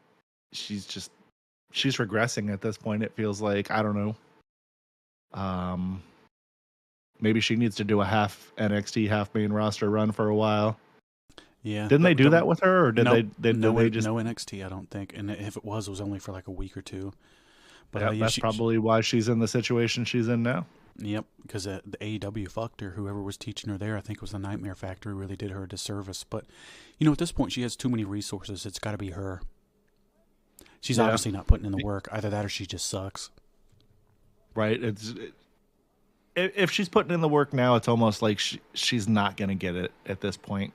Well, no, she's definitely not at all. Hopefully she does, though, because she's got potential to be one of, if not the biggest star in women's history. She's just got to get it dialed in. Yep. I mean, she's getting older, man. Yeah. Every year that goes by. I think she's like 30 now or something like that. I mean, so she's not old, but she's not. She's like 37. I could be wrong though. I gotta look this up real quick because Go ahead and I'll keep us going. Let's see. It was the Miz. 32. Okay. But it was the Miz and Carmelo Hayes. Carmelo vents to Miz about being targeted. Miz says that he survived hype, legends, and Aleister Black didn't knock me out. He woke me up. Miz always has good delivery. He can hype up what he's doing. He's not bad. There's a reason why he's been there for so long. I know some people are tired of him, but it could be worse. Trust me. The match is the Miz versus Aleister Black. Obviously Aleister won. Black mass after countering Hayes' distraction. The highlights of the match were Black controlling early with strikes and knees, and Miz regrouped and hits a DDT. Miz always hits that fucking DDT, and it looks so fucking shitty, man. Miz gets most of his offense in, and the match using heel tactics, which he's the man at. Post-break, Black interrupts the dive, unleashes rapid offense. Black hits a Black mass, and Hayes distracts him. Miz recovers and nearly steals it with a roll-up, and then Black recovered and hits a second Black mass for the win. You probably don't need two of them. I think you want to protect that thing, and when he hits it, should always be a finish. But what do you think? I 100% agree with your assessment there. Before I get into the actual match stuff, man, I love Malachi Black's entrance. Being an Undertaker fan from the time that I was a kid, and obviously him being gone, they need somebody to kind of fill that supernatural void, and his aura, like just everything about it is perfect. The fact that they get the fog all the way up to where the ring is from the entrance is insane looking on television, and it makes it extra creepy looking. Miz using the heel tactic to get a lot of the offense in, like he's like raking at the face, he's doing like low kicks, he's like doing things like begging off, and then as soon as Malachi kind of relents a little bit, Miz is instantly hitting him with a cheap shot. The match was worked really well. It was good that they put him with the Miz for his first program back. Miz is a good heel, and he's an established guy that has a long WWE pedigree. So for the people that aren't familiar with Aleister Black and how good that he is, this helps to legitimize him in the eyes of people that haven't seen him before. And when we got to the end of the match here, when Hayes goes to enter the ring and he like slides in the ring at him, and Black turns and sits cross-legged at him, like right in his face as he's getting out of the ring. I thought that was a cool shot. And they both stand up and kind of have a little face off, and Hayes walks away. I assume that they're teasing something with them too, which would probably be cool, but probably not great for Carmelo Hayes because he's supposed to be an up-and-coming guy that you're trying to build. So I don't know that you want to put him in a match and have Malachi Black kick the shit out of him, but that looks like that might be where they're going with it. Who knows?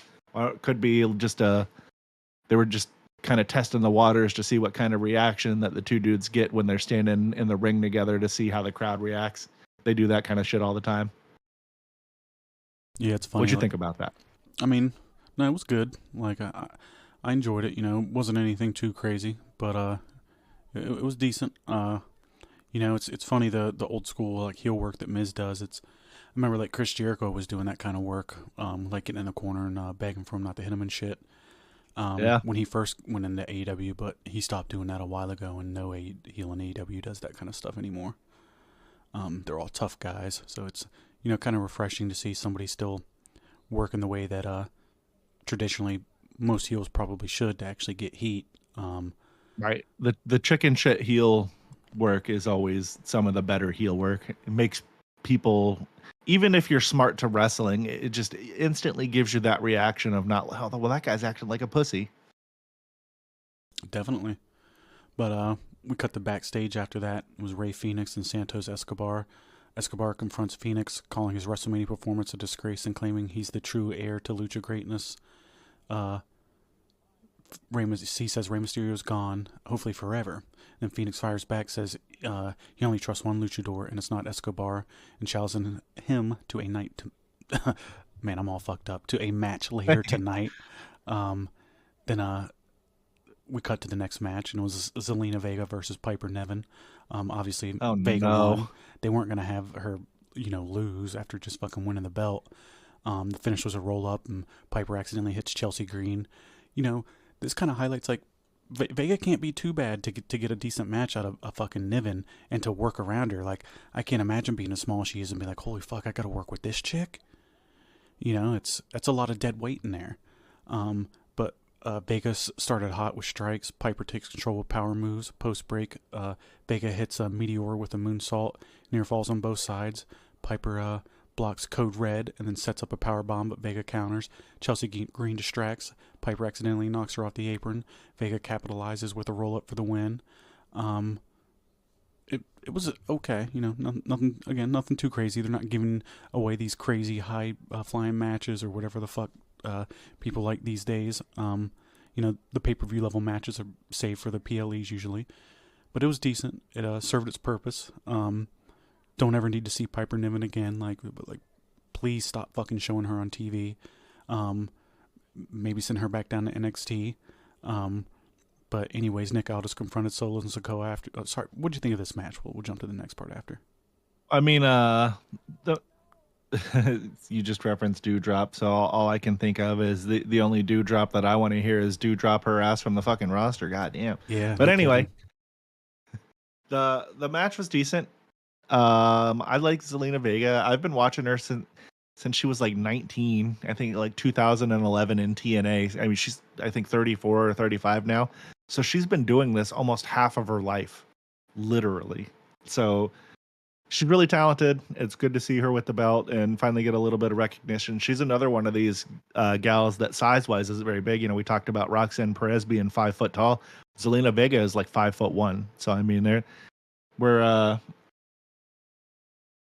I don't know if the gals have always been like 5'1". It feels like they were more like 5'6" back in the day. Maybe I'm just, misremembering. but it feels like we're getting a lot more gals that are like, 5'5" or under now. And then the girls that are like 5'8" or a little taller get to be billed as these monsters. And when you put them next to the other girls on TV, they do, like Megan Bain, 5'8". But when you put her on TNA or AEW TV next to these other people, she looks giant. Because she's the same size as most of the guys. Right. Holy shit. She might be bigger than Adam Cole. Probably is. Because she's got some of that women hips and stuff like that. Yeah. It looks like Adam Cole has started to work out a little bit more lately, though, so at least he's toned. Yeah. So anyway, moving on from that, the next thing is we get the segment where the U.S. title Fatal 4-Way is announced. Nick Aldis confronts Solo Sikoa and Jacob Fatu over the recent chaos and DQs. Solo is trying to blame Drew, and Fatu says this week was just a warning, and now we know at Backlash we're going to get a Fatal 4-Way for the title. Didn't we just have a Fatal 4-Way for? Oh no, that was the Intercontinental title. They keep doing all these Fatal 4-Ways for these middle belts. Yeah, I think Triple H is starting to run out of good ideas. Yeah, I sure hope not. And I mean, it's a good way to get all of the guys on the pay-per-view and everything. But this obviously isn't a major pay-per-view, and they don't treat them like they are, especially since they're just on Peacock for fucking $6. Yeah, I feel like Fatu is going to come out of this, but anyway, we'll do the breakdown of the match later.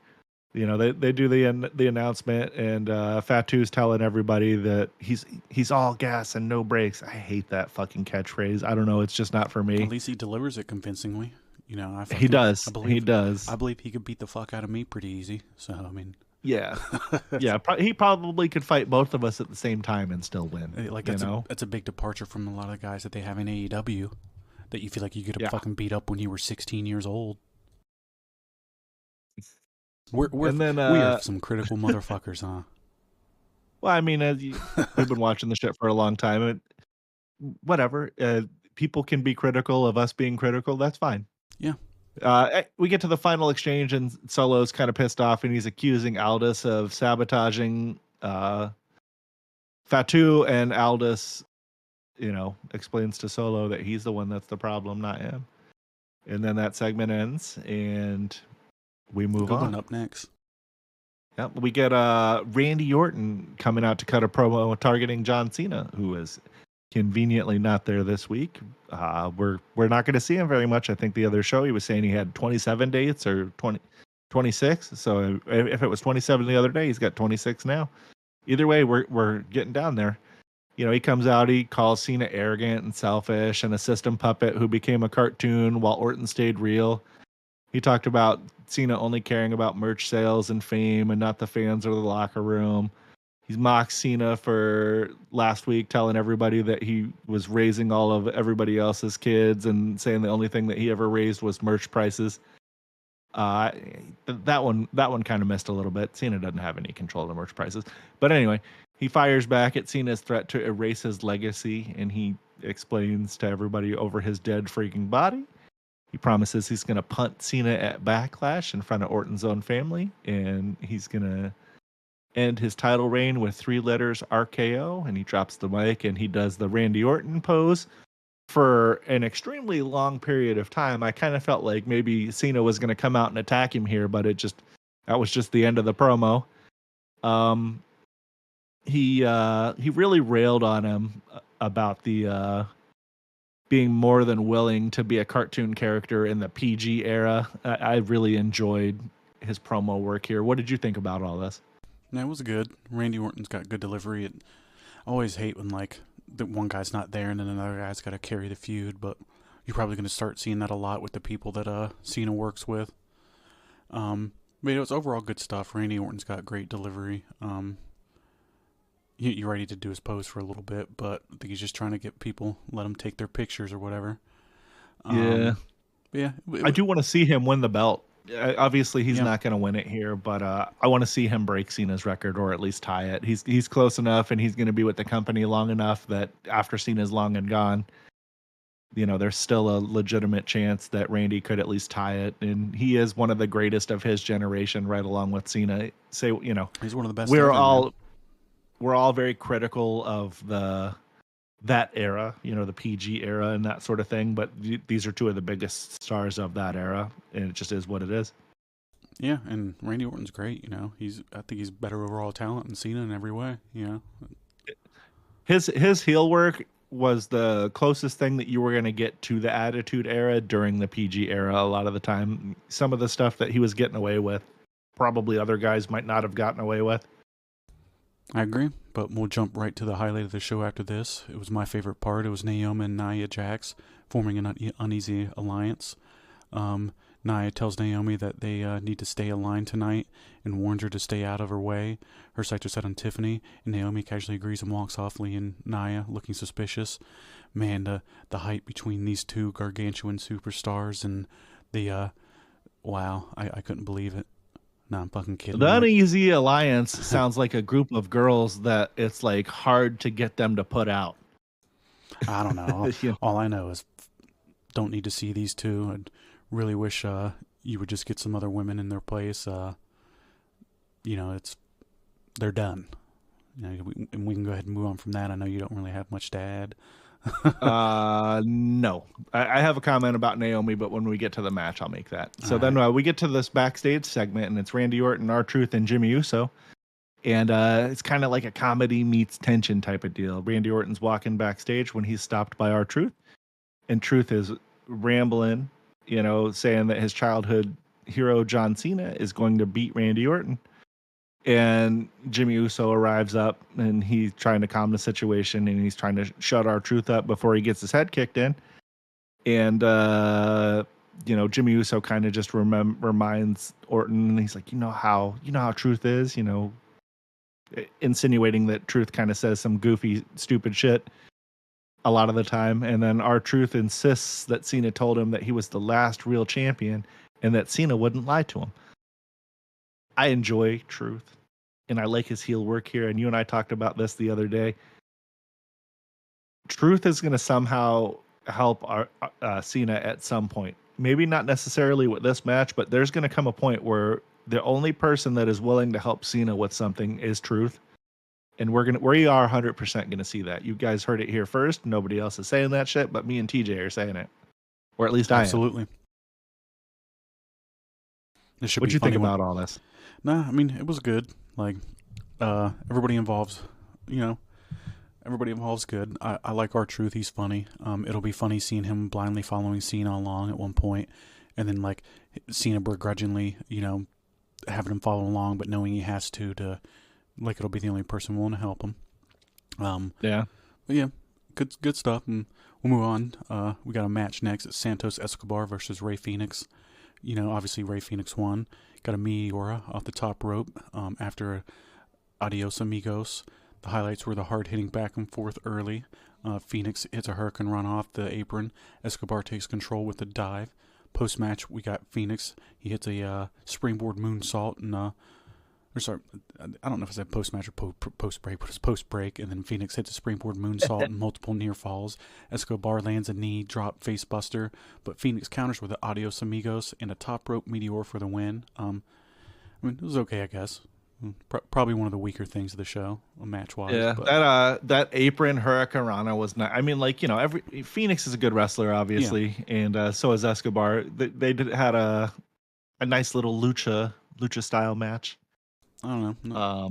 The style's not for me, I'm not saying it's not good, but yeah, it was kind of reminiscent of what you would have saw in WCW on Nitro back in the day. So I got a soft spot for the luchadors sometimes just because of WCW back in the day. But yeah, it was all right. I'm not trying to shit on it too much. I'm just saying it's just nothing. It was what it was. Nothing really crazy to happen, and Phoenix is cool, and it'll be nice when him and his brother tag team, and that's who he was talking about earlier when he said that's the only one luchador he trusts. But yeah, we're not too far off from them tag teaming. I think if Penta keeps interfering in these tag team matches and stuff like that, we'll see that sooner than later. But we got a backstage with Tiffany Stratton, Jade Cargill. Tiffany tells Jade to stay out of her way tonight, and Jade fires back, revealing she spoke with Nick Aldis. Next week, it's Jade Cargill versus Naomi in a number one contenders match. You know that's going to be where they go, and that'll be the match that they have at Backlash. And I guess somebody's got to be in a position to challenge for the belt, so they gotta be. I'll somebody. watch, and it'll be some kind of dumb fuck triple threat match too. There'll be some kind of shenanigans or chicanery during the number one contenders match, for whatever reason.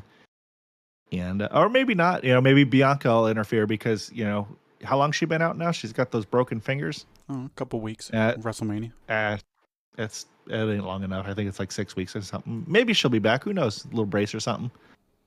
But yeah, oof. Yeah, we're not much going on there, but we're breaking the world here. Yeah, not much to look forward to with Cargill and Naomi, but I guess at least they had a good build up to WrestleMania. But overall there was never anything match wise to look forward to. And we'll jump to the backstage that they had between Escobar, Angel, Berto, and Andrade. Escobar yells at Angel and Humberto for not helping during the match. Andrade returns, accuses Escobar of hypocrisy and using people. Angel shares a tense look with Andrade before Escobar drags both men away. Nothing really to talk about there. Just some guys talking. Don't really need to see any of these fucking guys. I mean, Andrade probably should have just stayed in AEW. He hasn't done anything here that was better than there. Yeah, at least he occasionally wasn't used in a prominent position in AEW. I think he came back because he was married to Charlotte, and that would have been a lot better for them personally. But yeah, maybe they thought that would help. That didn't work out. Well, she was probably never there when he was before they got broke up, and who knows how long that was going on. But she was hurt, and then she came back like way after he showed back up again. Oh, random news thing that I just saw. It's not a big deal. Today is the 1 year anniversary of Tonga Loa arriving in the WWE. I don't think we've seen him since a few pay-per-views ago when he got hurt. Yeah, and then the other one's gone too. Tonga Loa and Tama Tonga. Yeah. Yeah. They both got similar first names that are just kind of spelled different. Too many fucking... That's what I'm saying. They guys with names that are close. Yeah. And then like those guys, who gives a fuck about them? But we can jump to the match if you want, which is Tiffany Stratton and Jade Cargill versus Nia Jax and Naomi. The main event of the evening, ladies and gentlemen. Man. Go ahead, TJ. I don't know what a fucking main event. But if Stratton and Cargill won, I guess finished Jade Cargill powerbombs Nia Jax for the win. Which probably takes quite a bit of strength, by the way, even though she, it was like taking her up off the top rope power bomb. I mean, that's just walk her out and land it safely. And, I'll give Jade a lot of credit there. You and I are always super critical of her. That power bomb looked good. She looked good doing it, and she didn't kill Nia Jax doing it. So she did everything she was supposed to do there. She probably wanted to put her down ASAP. I can't feel good. Right. Probably stinks. But oh no. Yeah, but anyways, a brawl erupted at the bell. Action spilled outside. Naomi and Nia argue over tags. Jade and Tiffany take control. Nia nearly pins Jade, but Tiffany breaks it up. Jade recovers and power bombs her to the win, like we said. I guess I already went over it, but it's just so short. It's like, but not. It really wasn't that long of a match. No, not really.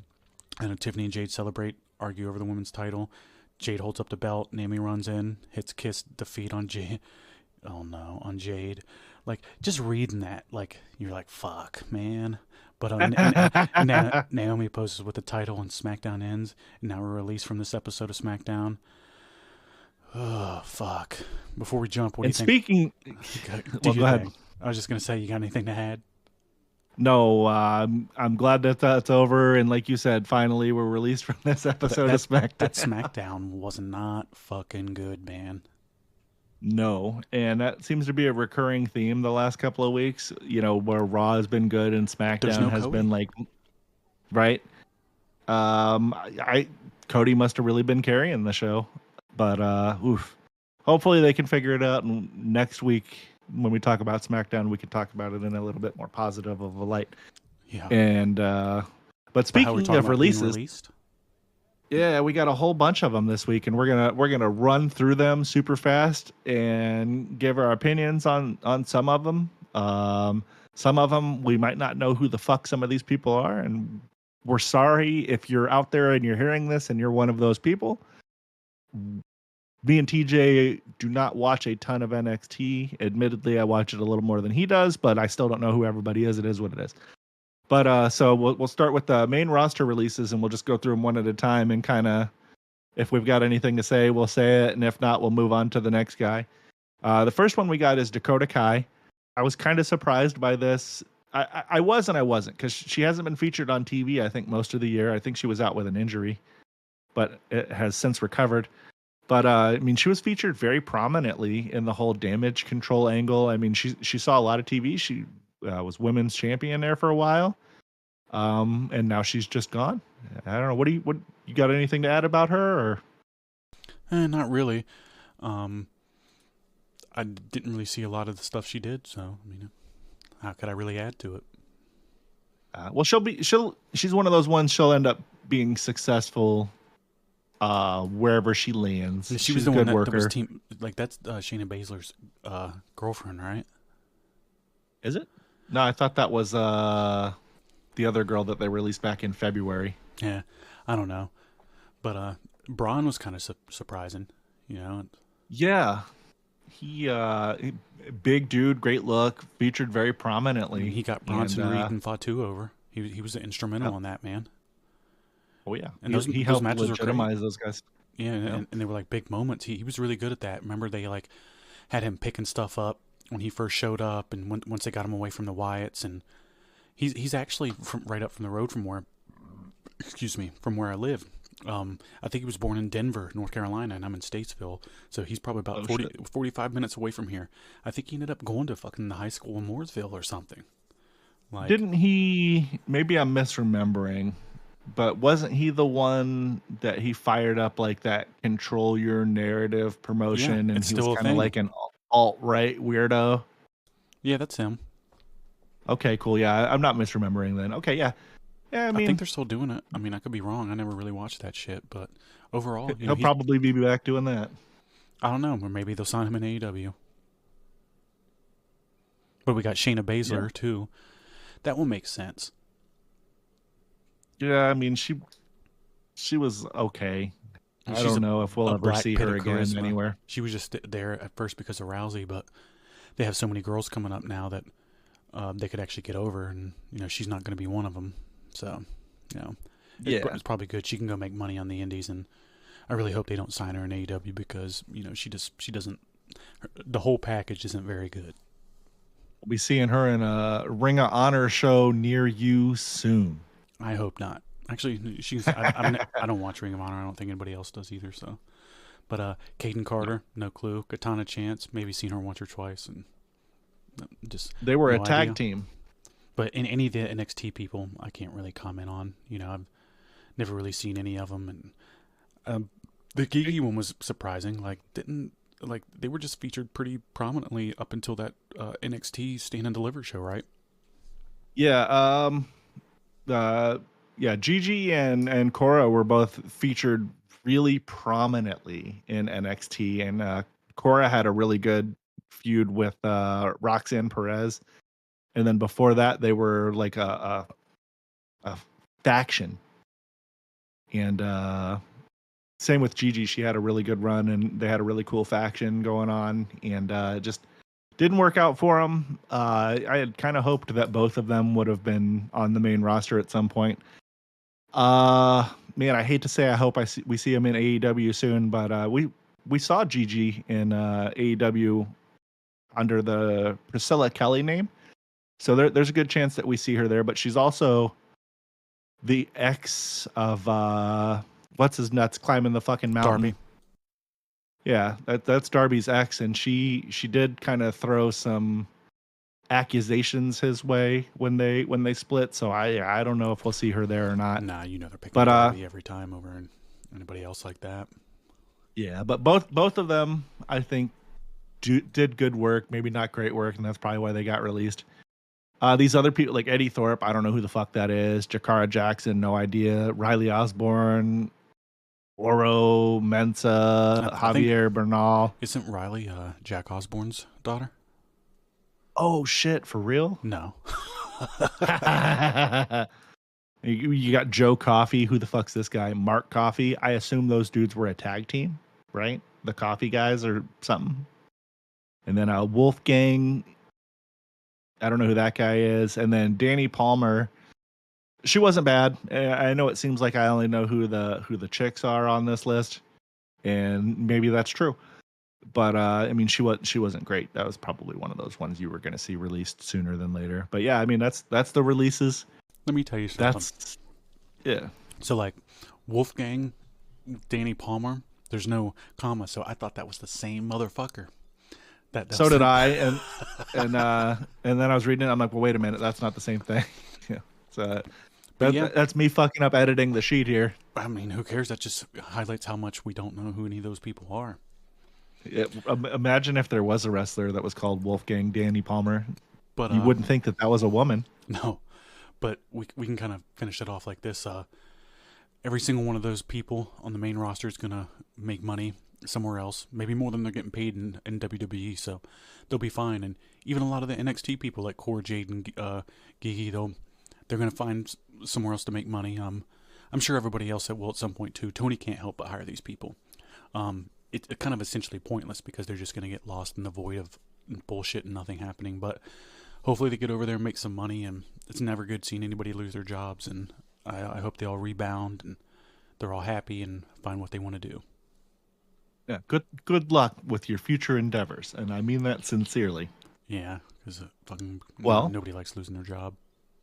And then this week we kind of added a little bit on besides just talking about the 4 shows. We've got since we're to the end of the WWE shows for the week, we've got the and part of the theme of the show is the build to Backlash. We've got the Backlash matches that are announced so far.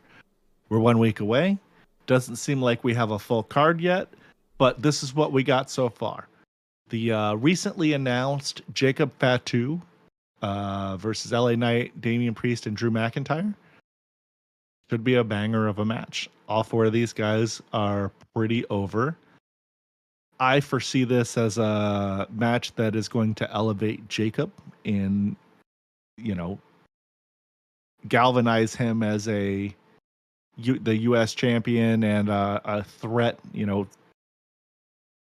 make him a believable champion and a believable threat to these other main event style guys. What do you think about this match and the build to it so far? No, I mean, it's been good. Everybody involved's great. At some point, Solo's going to cost him the belt, so we'll see when that happens. Probably not going to be the first pay-per-view, but I'm looking forward to it. And then jumping into Lia Valkyrie versus Becky Lynch. Maybe not looking forward to that as much, but it should be good because both girls are good workers in the ring. Yeah. I don't know what direction they're going to go with that, but it's either Becky's going to fuck her over and win, or they're going to put Lyra over. But why don't you go ahead and tell me what you think about that? Lyra has won me over a little bit more. I think it started on Monday when I saw her in regular clothes and not a fucking bird outfit. And this isn't like sexualizing her or anything. This is just more seeing her as a normal person as opposed to a bird lady. Which her gimmick her ring outfit always fucks me up. She's got all the bird shit. But I think that they're going to use this match as, going back to what I was saying about Jacob and being legitimized. Same thing with Lyra here. This is probably going to be one of those things that they use to legitimize her. They could swerve us actually and have her lose here and put the title on Becky and have the two of them feud a bit longer. Because when Becky left, however long that she had left to go a while back, the match that she had on her way out was putting Lyra over. And I think she lost the belt to her, or at least at a minimum lost the match to her. And then she was gone until she came back for this whole WrestleMania deal. So, probably be pretty good. They're building Lyra at the best they can, and using Becky to do that will probably help quite a bit because she's viewed as a legitimate main eventer. Yeah. And then from there, we've got the Tiffany Stratton versus Nia Jax or Jade Cargill We don't know who it's going to be yet. We'll find out next week on SmackDown. So literally one day before the show, whoever's in the match is going to be finalized, at least publicly. I have to assume that somehow it's going to be Nia Jax. I'm not really clamoring to see Tiffany wrestle either one of these because Nia and Jade are both botch factories and could do something stupid like fucking hurt Tiffany and then have her be off TV and derail her massive push and rise that she's currently on. What do you think about this? I mean, Tiffany Stratton's definitely going to win whatever they ended up doing with her. It sucks that these are the women that she has to work with. I don't know. I don't really have too much to say about it. Like, Tiffany's cool and everybody else kind of sucks, and I don't really care about what match they set up or who it's going to end up being on the pay-per-view, and you just count me out, and probably taking a pee break during that match, and I'm just going to jump to the next one with Gunther and Pat McAfee. Kind of a little bit the same. I'll be watching this just to see what kind of freak show they got going on with this, but I wouldn't say I'm really looking forward to it, and why would I be? Because this doesn't really make any sense, but I didn't think that the direction they were going to go when they had him attack everybody, the commentary at ringside was going to be a fucking match, but hopefully it's okay. I don't really have much to say with that either. Yeah, same. I thought the whole attacking the commentators thing was just going to be like a deal to get heat, you know? And in stereo, by the way, you're welcome, everybody. Fucking, you got good heat, dude. But I didn't think it would devolve into a match with Pat McAfee. Maybe he'll surprise us because we do know that he trains, and we do know that he hits the gym. Maybe he'll surprise us. Well, one thing that surprised me, brother, is that me being Hulk Hogan, I'm kind of the guy that introduced Gunther to WWE, brother. You know, he probably take credit for that, right? Yeah. Well, I saw a good meme, and I mean it's like an old joke, but how can you tell if Hulk Hogan is lying? His mouth is moving. It's like, yeah, pretty much. Fuck that guy. He's still on my Mount Rushmore of wrestlers. I can't take away from all of his contributions to the business, but still, fuck that guy. But he's right on up there next to Flair, though. Nobody can ever take that away. But anyway, we'll go on to the quick that they, they just launched that like amateur wrestling promotion or something, and him and Eric. Did you see the fucking videos for that? No, I'm not watching the fucking videos for that. I just read it, but bro.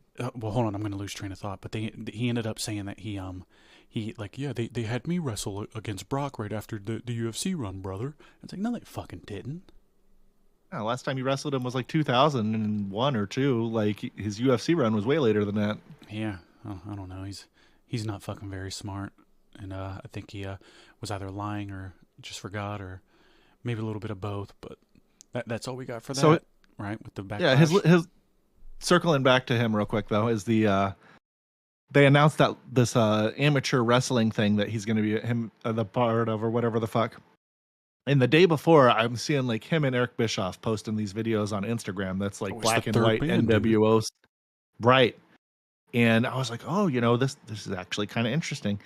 And then the next day they released the video of who the third man is. Some fucking guy I've never heard of. I think it's a guy in the mixed martial arts community that is like, it was like that kind of stuff.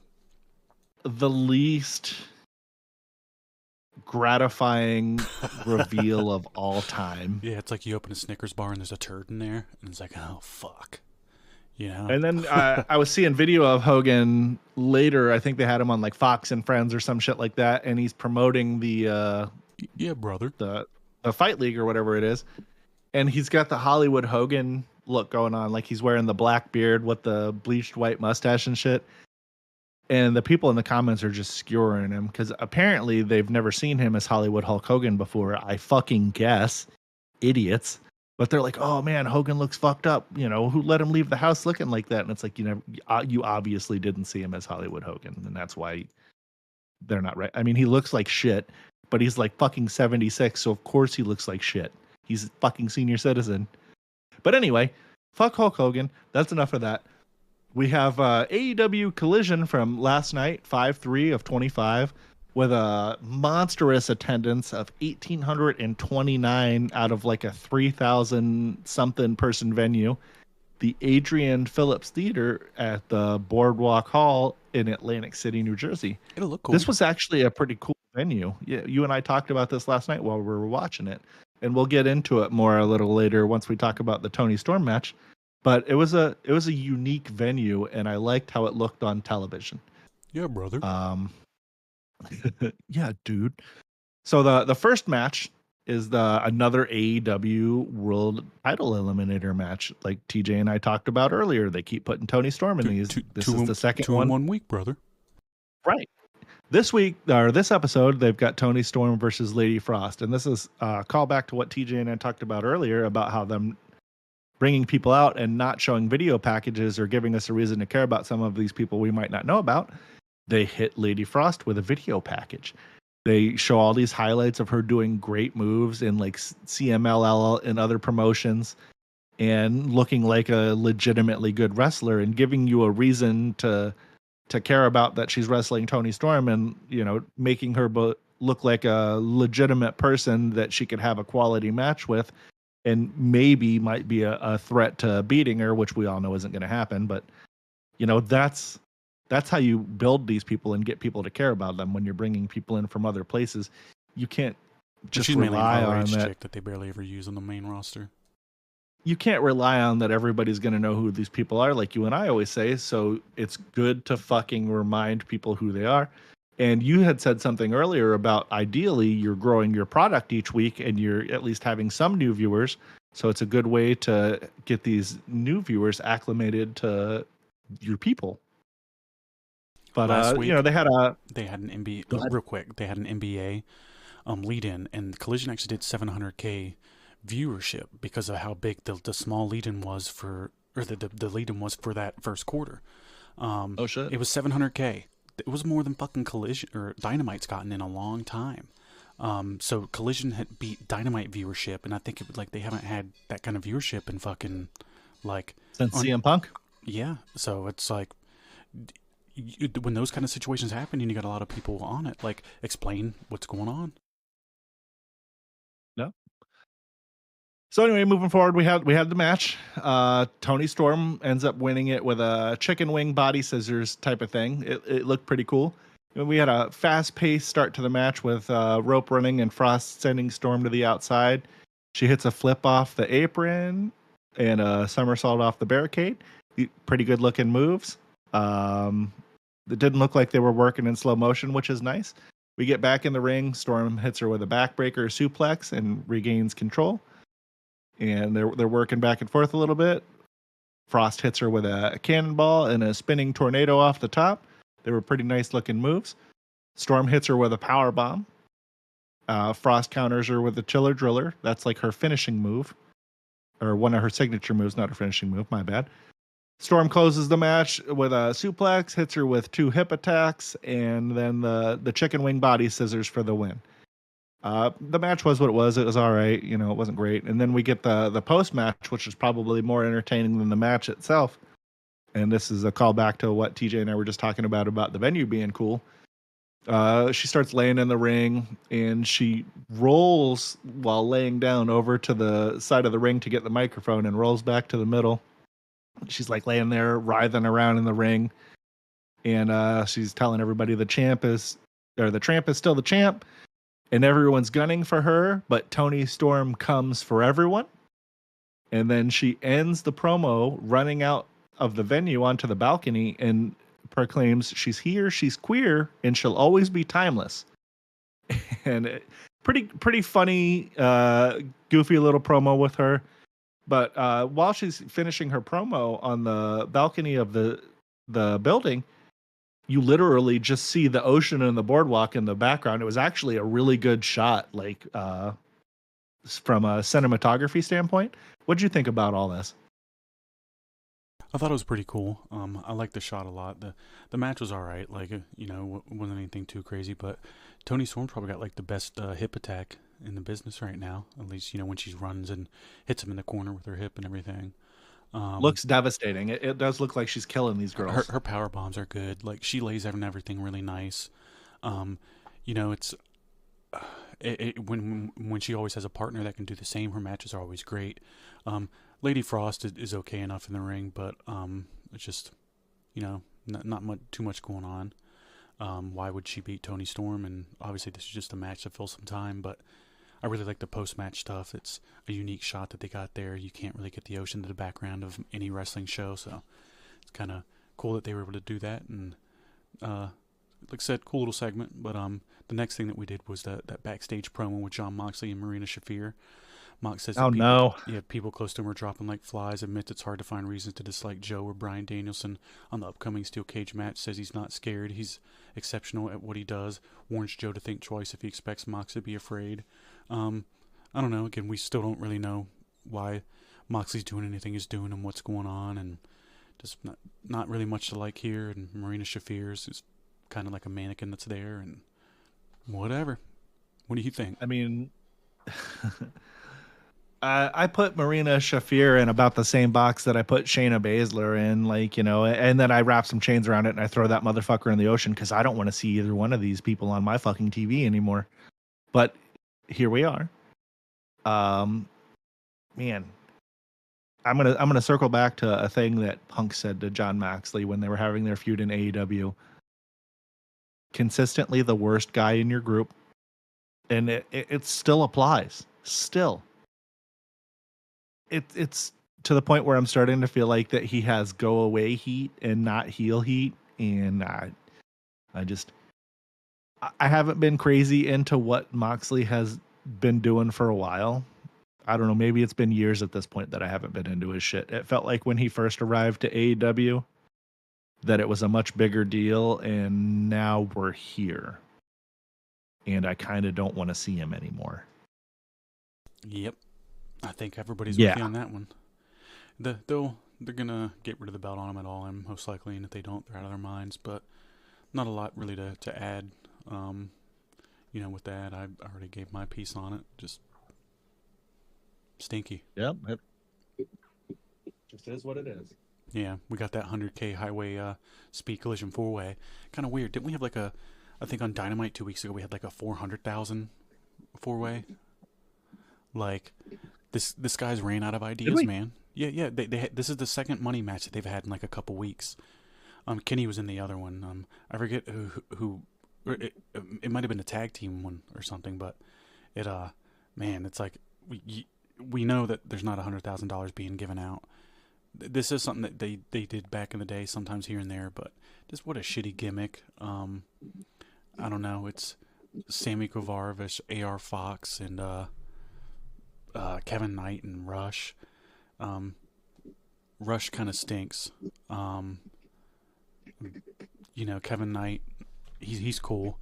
AR Fox is just some guy that they've had on ROH for a while, and he's just showing up on the fucking show. And Sammy Guevara's good. I'm glad that they got him out there, and he came out with Dustin, and Sammy Guevara won, which is cool. I hope that they start showcasing him some more. You know, it's He's a little bit reckless in the ring, but he can do a little decent promo, and his in-ring work is good, and he's one of their original guys that they've had there since the beginning, so it's nice to see him on the show. He hasn't hurt anybody in a long time, and he hasn't been involved in any goofy backstage bullshit in a long time, so I'm cautiously optimistic that we're finally going to get the Sammy Guevara that as fans we would all like to see. But it was chaos from the bell, big dives and fast exchanges, Knight and Rush fight to the back, Fox hits a top rope move, near and fall on Sammy recovers, lands a GTS for the win. More than that happened, but you know, we don't need to go over the whole thing. It was a good match. That this Knight guy seems okay. At least he seems to have a look and takes care of himself, and his in-ring work's good. Don't really know much about him as a character yet, and hopefully we end up finding that out. But knowing Tony, he won't have any character development until like 2.5 years, and that'll be 2 weeks of it, and then he'll go back to like the Book of Hobbs or something. Like maybe it'll be the Book of Night. But post-match, Sammy points at Adam Cole signaling TNT title intentions. That'll be harder, I guess. It'd be cool if they actually did a real program. You know, you don't need to rush through these things just to have a match at a pay-per-view. Like let it build. You know, it's what makes this stuff. you don't think about back in the day, you think about these legendary promos and these legendary matches, and almost every single legendary match in the history of wrestling had a good build. It wasn't just a match that was just tossed together, That's why you would remember it. After that, we had a vignette with Samoa Joe. Yeah, Dave. And Joe says that he chose the steel cage to force Moxley into a real fight. He claims that the current John Moxley doesn't have the guts to face him head on. Vows to become AEW World Champion and make Moxley understand what real violence is. He's really good with his promos. Like, Samoa Joe's the man. Like, the other day I think I looked at, he's like 47 years old or something, like 45. Like, he hasn't aged in a fucking while. But yeah, he's believable. I like pretty much everything Samoa Joe does. It sucks that it's involved with Moxley, but I'm sure they'll have a decent little match. He's not going to become the AEW World Champion, but it was good. What do you think, Dave? I mean, sorry, I was getting distracted here. The Joe backstage stuff was pretty good. I liked everything that Joe does. I'm looking forward to this match. It's probably one of the first times in a while that I've looked forward to an AEW match. So I think this will be good.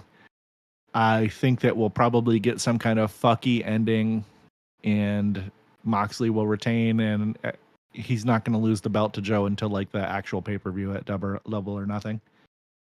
I don't know how we're going to get there from here, but that's probably what's going to lose the will. Like, that's who's going to end up beating him, I'm pretty sure. At least hopefully. Oh, well, we'll finally get a run with the belt. Yeah, maybe. Well, that would make sense. Hopefully he wins the Owen, because you don't want it to be fucking Adam Page.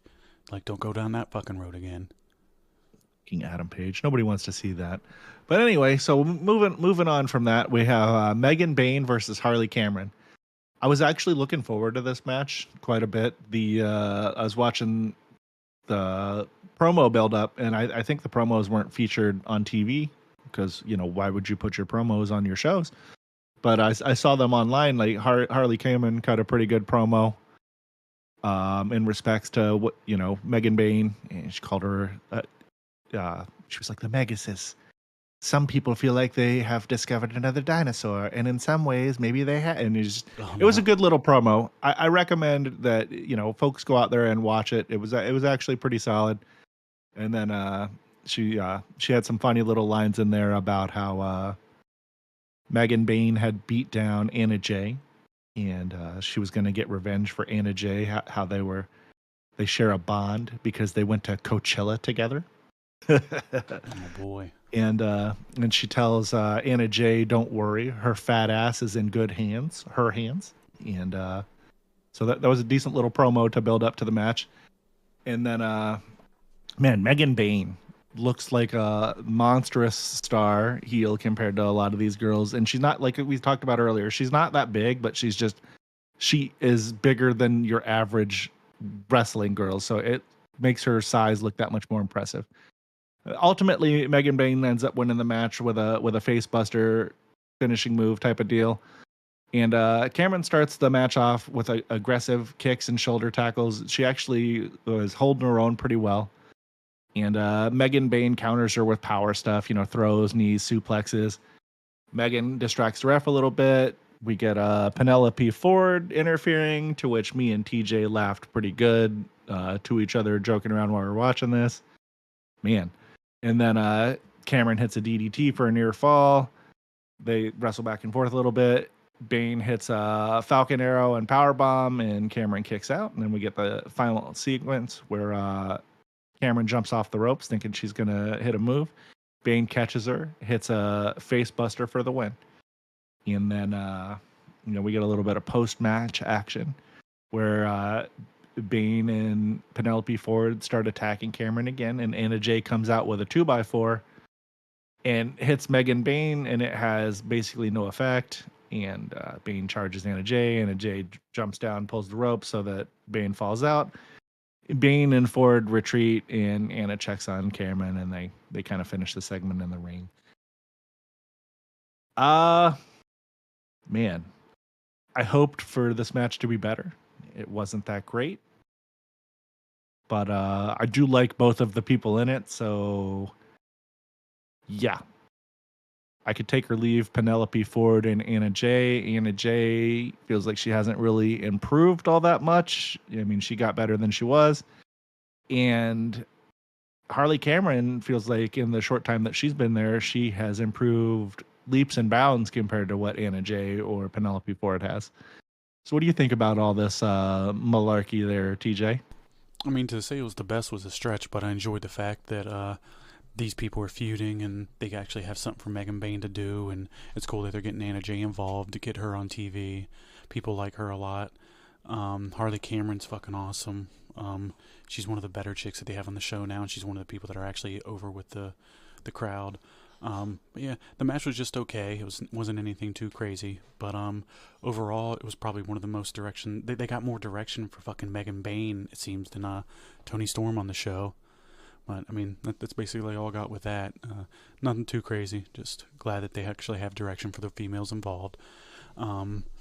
We can go ahead and go to the next match. Fuck, I'm not talking about this for 20 fucking minutes. Like, No. like how We're gonna give it match like was. 2.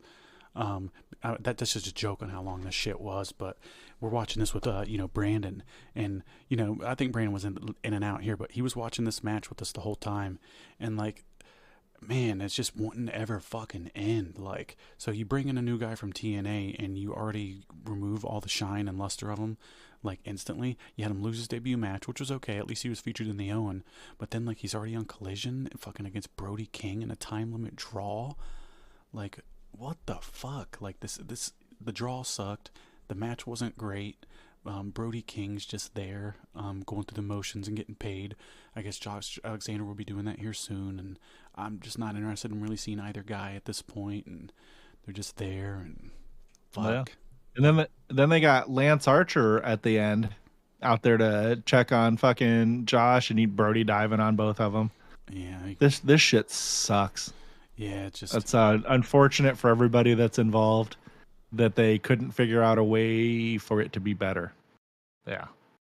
Yeah, you don't really need to have a 20-minute match, especially with these big guys. You can have a more exciting match and get more out of more quality in a shorter amount of time. Well, especially later on in the card when you're doing a 2 out of 3 falls match that's going to start and it only has like fucking 20 minutes left of the program, and it's like, well, how you going to work a good 2 out of 3 falls match in 20 minutes? Yeah, but what we jump to the next one though. After this, it's the 5-minute challenge. Unless you had anything more to add to the last thing. No, get me away from that shit as fast as possible. And when we go to the 5-minute challenge, it was Max Caster versus Daniel Garcia. The winner was Daniel Garcia after a pinfall under a minute. Caster cuts a promo, says no one can survive 5 minutes with him. Issues an open challenge, and Daniel Garcia answers. Garcia dominates and wins under a minute. This was kind of funny at first with the Max stuff, but at this point, it's like, I don't know if it's leading anywhere, and they're just burying the fuck out of him at this point. I don't know, but he was laughing when he was trying to get his chant started this week. It seems like he kind of thinks it's goofy now, but Garcia grabbed the mic afterwards, calls out FDR, and says he'll take them on later. I don't know, just Daniel Garcia looks like a Jiffy Lube tech. He's going to be in the same position his entire run with AEW. I'm sure he's getting paid well, so good for him, but just another guy. He looks like the guy that hands me my drive-through at Portillo's. Yeah. I mean, it's just... like, again, we go to like Kyle Fletcher and Daniel Garcia. They were both in the same position in the company not too long ago, but like one obviously looks like he's trying, is cutting decent promos and looks good and is having decent matches, and Daniel Garcia's just out there looking like shit, cutting like so-so promos, and the matches aren't that great. They're okay, but no thanks with anything Daniel Garcia at this point, and I'm not sure what's up with the whole FTR thing in him. I can't remember them having an extensive fucking background together, but if they do, who gives a fuck? Yeah, it seems like they're doing anything that they can to fucking make FTR worse and people not want to see them, which is unfortunate because they were one of the best tag teams in the world and definitely one of the better people in AEW in general. Yep, for sure. But so after all that happens, we got a wonderful backstage segment with Lexi Nair. She's talking to Anthony Bowens and Billy Gunn. Kind of a waste of time to talk about this. Bowens tells everybody that he's got his 5 tools. He's interrupted by Blake Christian and Lee Johnson. Johnson tells Bowens that he's better than him. And Bowens issues a challenge to Lee Johnson, which I assume we're going to see next week on Dynamite. And nobody really gives a fuck about that.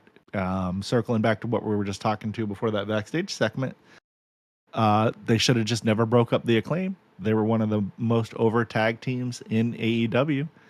And now they've got both of these guys like floundering in the lower mid card for no real good fucking reason. Yeah, I mean, their tag division's pretty much dead, and at least those guys were over and a part of it. And you could even have them go, heel as a team together, but instead it's just, I don't know, not much going on, and I don't want to see him work with Blake Christian and Lee Johnson.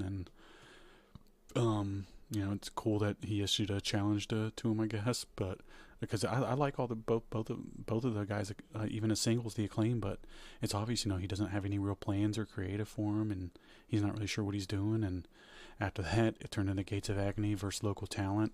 The winners, Gates of Agony, with a squash match, quick dominant win, jobbers tossed out, pinned easy. Post-match, CRU shown at ringside, Gates taunt him. Big Bill and Brian Keith appear on the screen from parking lot calling the Gates out.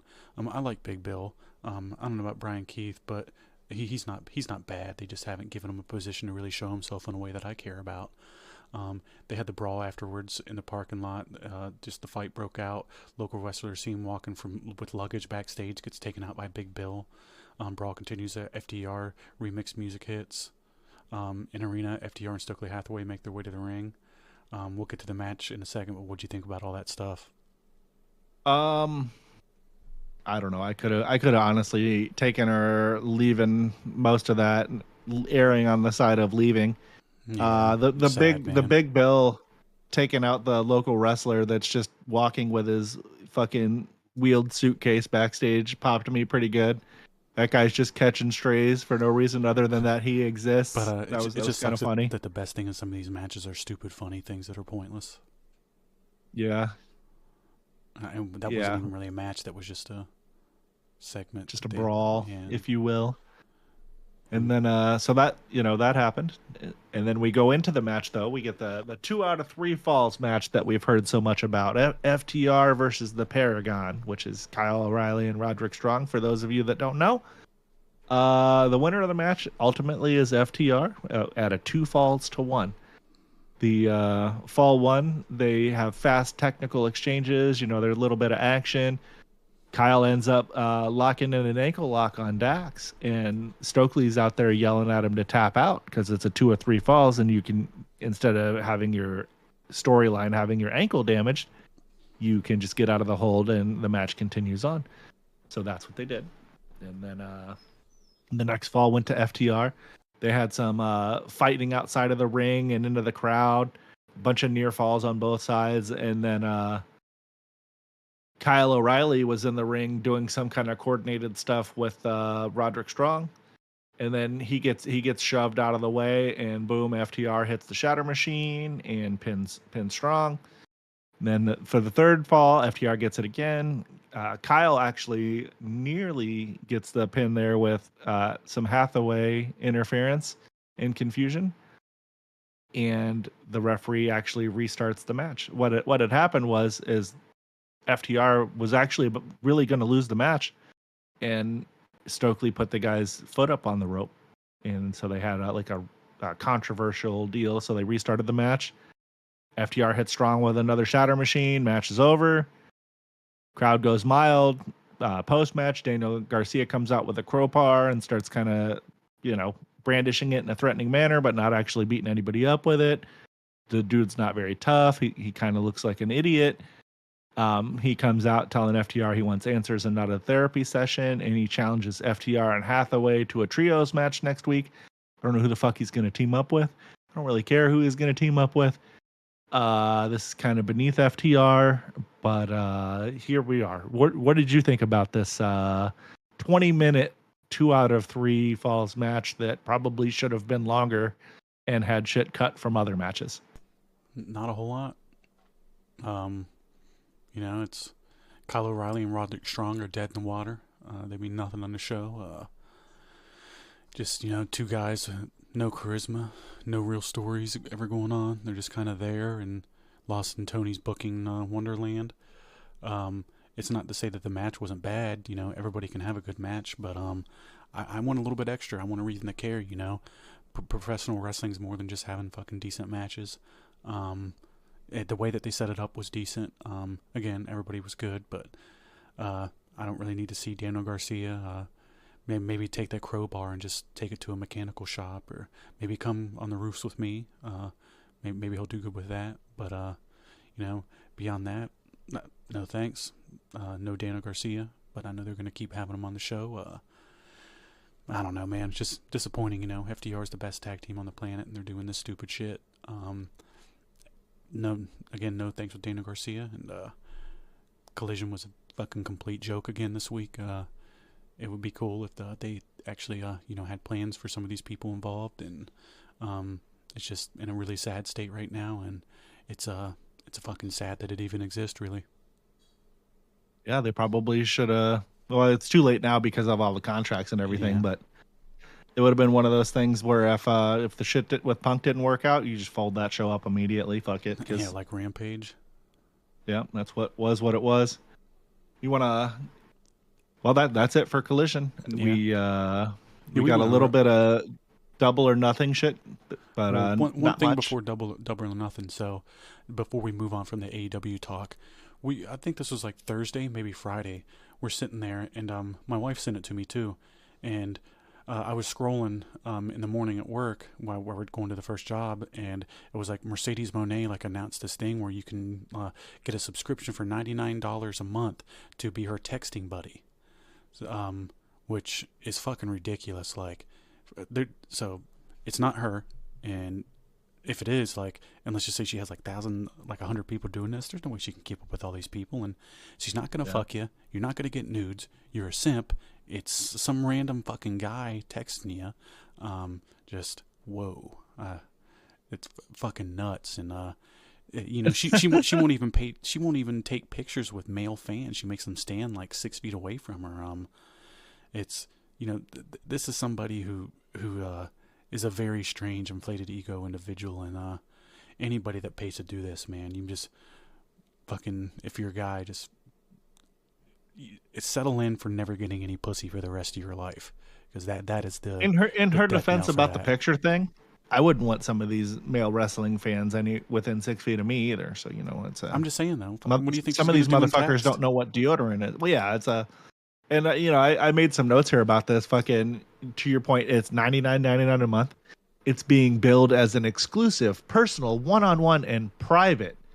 Ooh boy, I'm sure she's going to be raking in the cash on this one. She says, "My super fans have always been my super friends. Now, like friends, they can text me directly and privately. I'm so excited to be able to connect this way. Sign up and text me now." And then my other note here, holy shit, how many dick pictures is she about to get? How many dudes are going to be paying her $100 a month and just firing off shots of their fucking rod to her? I'd say probably about all of them. Around there. Probably about all of them. Yeah. And she's going to be laughing at all these weird fucking wrestling fan dicks all the way to the bank, though. Yeah, with all two people that are going to sign up for it. Oh no, I'm sure there'll be people that I have no doubt that she's going to make more money on this than you and I both probably think. Probably. And I don't know. I'm not paying $100 to fucking text anybody. I'll pay people $100 to not text me because I don't want to fucking talk to anybody. But so moving on from that fun piece of news, we got she's going to be taking on Jamie Hayter in the Owen Hart Foundation Tournament Finals. And the winner is going to get a championship match at All In Texas. TJ and I already said earlier that Mercedes is going to win this match and probably end up winning the title at All In Texas. Tony's got some kind of weird obsession with her because we all found out earlier a week or two ago that she has no creative control. So all of these booking decisions are being made directly by him. And yeah, so we're gonna see her with all of the belts in the company, I guess.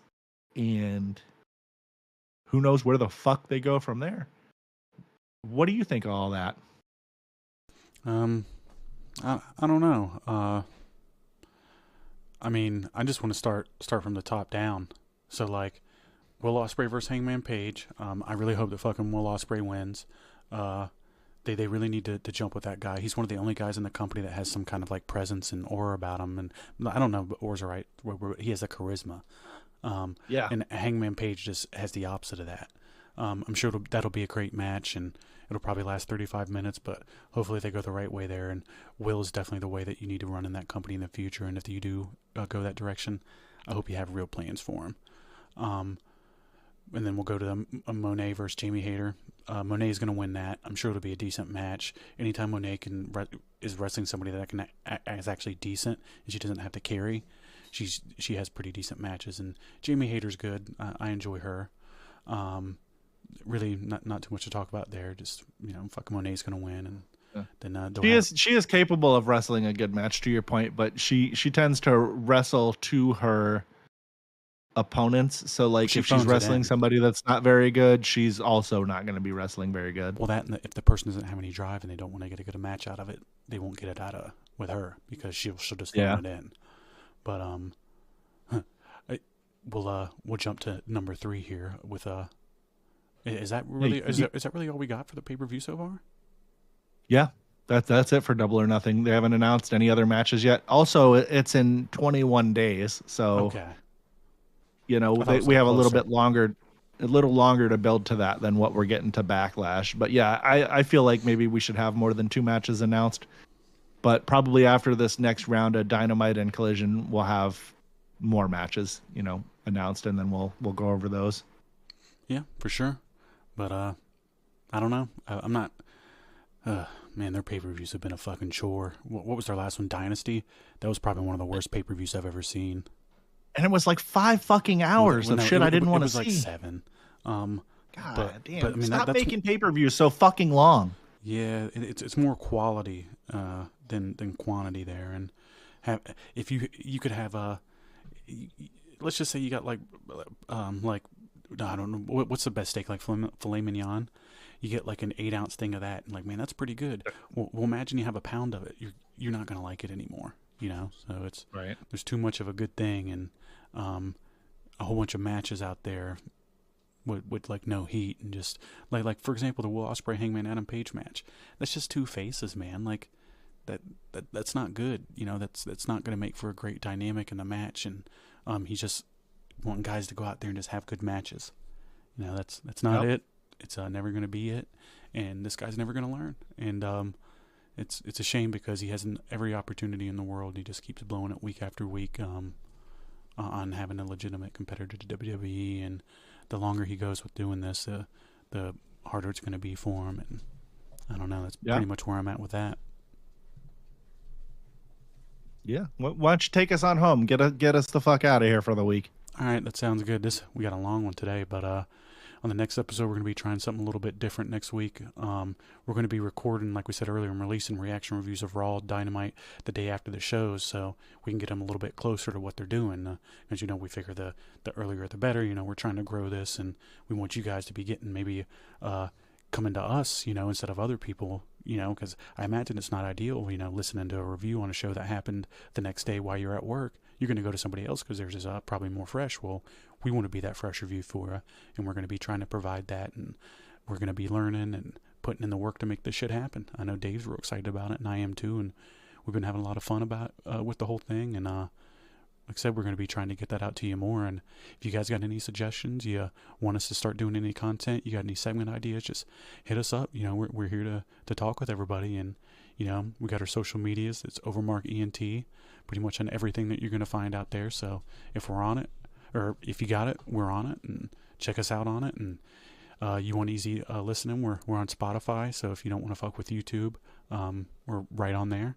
But we appreciate you for listening, and we just stay overmarked. We got to work on that one. And we'll see you guys next time. And